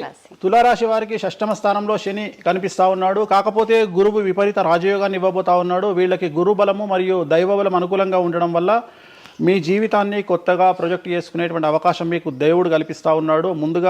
ముందుకు వెళ్ళే ప్రయత్నం చేయండి. చాలా కొత్తగా మిమ్మల్ని మీరు ఆవిష్కరించుకునే ప్రయత్నం చేయండి. మిమ్మల్ని మీరు కొత్తగా సమాజానికి చూపించుకోండి. దానివల్ల మీ ఆలోచనలు మార్చుకోండి. చాలా గొప్పగా థింక్ చేయండి, గొప్పగా కలలు కనండి, వాటిని సాకారం చేసుకోండి. గురువు అనుకూలంగా ఉన్నాడు. కాకపోతే కుటుంబంలో పెను సంచలనం జరిగే అవకాశం కనిపిస్తూ ఉంది. 6వ స్థానము భాగ్యానికి మరియు శత్రుత్వానికి కారకుడు కాబట్టి శని వల్ల సంచలనం జరిగే అవకాశం ఉంది. విద్యార్థులు, ఉద్యోగస్తులు, వ్యాపారస్తులు, కళాకారులు, క్రీడాకారులు, రైతులు, అలాగే రాజకీయ నాయకులు ఎవరైనా సరే వాళ్ళ జీవితంలో ఏదో ఒక పెను సంచలనం జరిగే అవకాశం కనిపిస్తూ ఉంది. నలుపు రంగు దుస్తులకు దూరంగా ఉండండి. తిరునల్లార్ శనీశ్వర ఆలయంలో ప్రత్యేకమైన శని పూజ నిర్వహించడం ద్వారా సమస్యల నుండి బయటపడతారు. నెక్స్ట్ వృశ్చిక రాశి వారికి అర్ధాష్టమ శని వెళ్ళిపోయింది. శని గురువులు అనుకూలంగా ఉన్నారు, రాహు కేతువులు అనుకూలంగా ఉన్నారు. కళాకారులు, క్రీడాకారులు, ఉద్యోగస్తులు, విద్యార్థులు, వ్యాపారస్తులు, రైతులు, రాజకీయ నాయకులు, స్త్రీలు, అన్ని రంగాల వారికి పూర్తిగా 100కి 100% అనుకూలంగా ఉన్నటువంటి రాశి వృశ్చిక రాశి. పూర్తి స్థాయిలో విశాఖ 4, అనురాధ 1, 2, 3, 4, జ్యేష్ఠ 1, 2, 3, 4, 9 పాదాల వారికి విశేషించి రాజయోగంగా భావించాల్సి ఉంటుంది. మే వరకు విపరీత రాజయోగం కనిపిస్తూ ఉంది. మే తదుపరి కూడా అనుకూలమైన ఫలితాలను పొందుతారు కాబట్టి వీరికి ఎటువంటి రెమెడీసు, ఎటువంటి పూజలు అవసరం లేదు. చాలా గొప్పగా కలలు కనండి. మీకున్నటువంటి కళలను సాకారం చేసుకోండి. మీకు ఎటువంటి రెమెడీస్ కూడా అవసరం లేదు. నెక్స్ట్ ధనుసు రాశి వారికి అర్ధాష్టమ శని నడుస్తూ ఉంది. అర్ధాష్టమ శని అనేటువంటిది డబ్బులను అధికంగా ఇచ్చి ఆ డబ్బుల ద్వారా సమస్యలు తెచ్చేటువంటి ఒక పరిస్థితి. అంటే డబ్బులు లేకపోతేనే సమస్యలు అంటారా, డబ్బులు ఉంటే కూడా సమస్యలు. డబ్బులు ఉన్నప్పుడు వాటిని మనం ఖర్చు చేసే విధానంలో సమస్యలు, వాటిని మనం ఎలా సమాజంలో ఖర్చు పెట్టబోతున్నామనే సమస్యలు ఏర్పడేటువంటి అవకాశం ఉంది. కాబట్టి మీరు ఇన్వెస్ట్మెంట్ చేయడంలో కానీ, అప్పులు ఇవ్వడంలో కానీ, ఎవరికైనా అప్పులు ఇవ్వడంలో కానీ, చిట్టీలు వేయడంలో కానీ, సహాయం చేయబోయేటప్పుడు కానీ జాగ్రత్తలు తీసుకోండి. ఎటువంటి పరిస్థితుల్లోనూ డబ్బులు ఎవరికి ఇవ్వవద్దు. సో ధనుస్సు రాశి వారికి డబ్బు పరంగా సమస్యలు ఏర్పడే అవకాశం ఉంది. రాక డబ్బులు వచ్చినాయి కాబట్టి తీసుకెళ్ళి వేరే వాళ్ళకి ఇచ్చి మోసపోయే అవకాశాలు కనిపిస్తూ ఉన్నాయి. ఈ ఒక్క విషయంలో ధనుసు రాశి వాళ్ళు జాగ్రత్తలు తీసుకుంటే విద్యార్థులకు, ఉద్యోగస్తులకు, కళాకారులకు, క్రీడాకారులకు, రాజకీయ నాయకులకు, స్త్రీలకు, వ్యాపారస్తులకు, రైతులకు, అన్ని రంగాల వారికి ఈ సంవత్సరం అనుకూలంగా ఉంటుంది. ఓన్లీ మీరు చేయాల్సిన రెమెడీ నలుపు రంగు దుస్తులకు దూరంగా ఉండండి. తిరునల్లార్ శనీశ్వర ఆలయంలో ప్రత్యేకమైన శని పూజ నిర్వహించడం ద్వారా సమస్యల నుండి గట్టెక్కుతారు. నెక్స్ట్ మకర రాశి వారికి ఈ సంవత్సరం చాలా అనుకూలంగా ఉంది. ఈ సంవత్సరం అండర్లైన్ చేయాల్సిన విషయం ఏమిటంటే మకర రాశి వారికి భార్యాభర్తల మధ్యన గ్యాప్ ఏర్పడేటువంటి అవకాశం ఉంది. గొడవలు వచ్చే అవకాశం ఉంది. ఈగోస్ వల్ల కానీ వేటి వల్ల అయినా సమస్యలు వచ్చే అవకాశం ఉంది. అది కాకుండా విద్యార్థులకు అనుకూలతలు ఉంటాయి, ఉద్యోగస్తులకు అనుకూలతలు ఉంటాయి, రైతులకు 2 పంటల దిగుబడి రాబడి ఉంటుంది. అలాగే రాజకీయ నాయకులకు సమాజంలో మంచి పేరు ప్రఖ్యాతులతో పాటు పదవులు సిద్ధిస్తాయి. రైతులకు 2 పంటల దిగుబడి రాబడి ఉంటుంది. వ్యాపారస్తులకు రూపాయికి 100 రూపాయల లాభం ఉంటుంది. స్త్రీలకు కోరుకున్నటువంటి ఫలితాలు ఉంటాయి. అన్ని రంగాల వారికి అనుకూలమైన ఫలితాలు మకర రాశి వారికి ఉండబోతా ఉన్నాయి. వీరు సోమవారం నాడు శివాలయంలో రుద్రాభిషేకం నిర్వహించుకున్నట్లయితే సమస్యల నుండి గట్టెక్కుతారు. సో నెక్స్ట్ కుంభరాశి వారికి ఏలినాటి శని చివరి అంకంలో ఉంది. చాలా సమస్యలు కనిపించబోతా ఉన్నాయి. కుటుంబంలో ఎవరిని తీసుకున్నా విద్యార్థులు, ఉద్యోగస్తులు, వ్యాపారస్తులు, కళాకారులు, క్రీడాకారులు, రాజకీయ నాయకులు, స్త్రీలు, ఉద్యోగస్తులు, బ్యూరోక్రాట్లు అందరికీ సమస్యలు ఉన్నాయి. వాహన ప్రమాదాలు, పోలీస్ కేసులు, కోర్టు కేసులు, ఆరోగ్యపరమైన ఇబ్బందులు, మానసికమైన ఇబ్బందులు, స్త్రీలకైతే థైరాయిడ్ సమస్యలు, పీసీఓడి సమస్యలు, గర్భసంచికి సంబంధించిన సమస్యలు, మానసికమైన ఇబ్బందులు బాధించే అవకాశం కనిపిస్తూ ఉంది. జాగ్రత్తగా ఉండండి. నలుపు రంగు దుస్తులకు దూరంగా ఉండండి. శనివార నియమాన్ని పాటించండి. సప్త శనివార వ్రతాన్ని పాటించండి. సప్త శనివార వ్రతం అంటే శనివారం నాడు శ్రీ వెంకటేశ్వర స్వామి వారికి సంబంధించినటువంటి వ్రతము. ఇది పుస్తకం మీకు మార్కెట్లో దొరుకుతుంది. తీసుకొచ్చుకొని 7 వారాల పాటు 7 శనివారాల పాటు చేయండి. సమస్యల నుండి గట్టెక్కుతారు. ఇక చివరిది లాస్ట్ది అనేటువంటిది మీనరాశి వారికి ఈ సంవత్సరం జన్మశని నడుస్తూ ఉంది. జన్మశని చాలా డేంజరస్గా ఉండబోతూ ఉంది. ఏ రంగంలో ఉండే వారికైనా ఈ సంవత్సరం సమస్యలు తప్పవు. ఆర్థికంగా, సామాజికంగా, న్యాయపరంగా, ఆరోగ్యపరంగా, వాహన ప్రమాదాలు అవ్వచ్చు, ఆర్థికపరమైన నష్టాలు అవ్వచ్చు, పోలీస్ కేసులు అవ్వచ్చు, ఇంట్లో తల్లిదండ్రులు ఒకళ్లకు ప్రాణగండాలు అవ్వచ్చు, భార్యాభర్తల మధ్యన గొడవలు అవ్వచ్చు. మరీ ముఖ్యంగా ఈ సంవత్సరం మీనరాశి జాతకులు ఉండేటువంటి ఇళ్లలో మగవాళ్లకు సంపాదన లేకుండా ఖాళీగా ఉండడం వల్ల ఆడవాళ్లు మాత్రమే సంపాదించి, ఆడవాళ్ల ఉద్యోగంతో డబ్బులు సంపాదించి, ఆడవాళ్ల అంటే భార్యల మీదనో, ఆడవాళ్ల కూతుళ్ళ మీదనో, తల్లి మీదనో బ్రతికేటువంటి పరిస్థితి మగవాళ్లకు ఉండే అవకాశం ఉంది. కాబట్టి ఈగోలను చంపుకోండి. సో ఆడవారి మీద బ్రతకడానికి సిద్ధపడండి, కష్టపడండి, మానసికంగా సంసిద్ధులుగా ఉండండి. అంటే అలాంటి ఒక కండిషన్ ఈ సంవత్సరం ఉండబోతా ఉంది. ఒక్క సంవత్సరాన్ని కనుక మీరు దాటగలిగితే మీ జీవితంలో మంచి పొజిషన్లకు వెళ్తారు. సో నలుపు రంగు దుస్తులకు దూరంగా ఉండండి. రాత్రిపూట ప్రయాణాలు చేయకండి. వాహన ప్రమాదాలు జరిగే అవకాశం కనిపిస్తూ ఉంది. జన సమూహం ఉన్నటువంటి ప్రాంతాలకు వెళ్ళకండి. సో జాగ్రత్తలు తీసుకోండి. నలుపు రంగు దుస్తులకు దూరంగా ఉండండి. తిరునల్లార్ శనీశ్వర ఆలయంలో ప్రత్యేకమైన శని పూజ నిర్వహించడం ద్వారా సమస్యల నుండి బయటపడతారు. ఇప్పుడు ఈ రాశి ఫలాల్ని ఈ మధ్యకాలంలో చాలా మంది ఫాలో అవుతున్నారండి. ఇది అక్షరం అంటే పేరులో మొదటి అక్షరాన్ని బట్టి ఫాలో అవ్వాలా, లేదంటే డేట్ ఆఫ్ బర్త్ బట్టి వచ్చే రాశిని ఫాలో అవ్వాలా? ఇది పేరులో దాని సంబంధం లేదు. డేట్ ఆఫ్ బర్త్ ప్రకారం చూసుకోవాలి. రెండోది ఇది గోచారం, గ్రహచారం వేరు, గోచారం వేరు. ఇది జస్ట్ గోచారం ప్రకారం ఎలాగైతే మనము సౌరమానం ప్రకారము మనం చూసుకుంటామో అలా ఇది ఓన్లీ చాంద్రమానం ప్రకారము మీ నక్షత్రం ప్రకారం చూసుకోవాల్సిందే. మళ్ళీ వ్యక్తిగతమైన జాతకం వేరు. అంటే ఒక 3-4 రాశులు మినహాయించి అన్ని రాశుల వారికి కొంచెం ఇబ్బందికర పరిస్థితులే ఉన్నాయి. దానికి మీరు చెప్పిన రెమెడీస్ చేసుకుంటే సరిపోతుంది. ధన్యవాదాలండి, చాలా చక్కగా వివరించారు. ఓం నమో వెంకటేశాయ.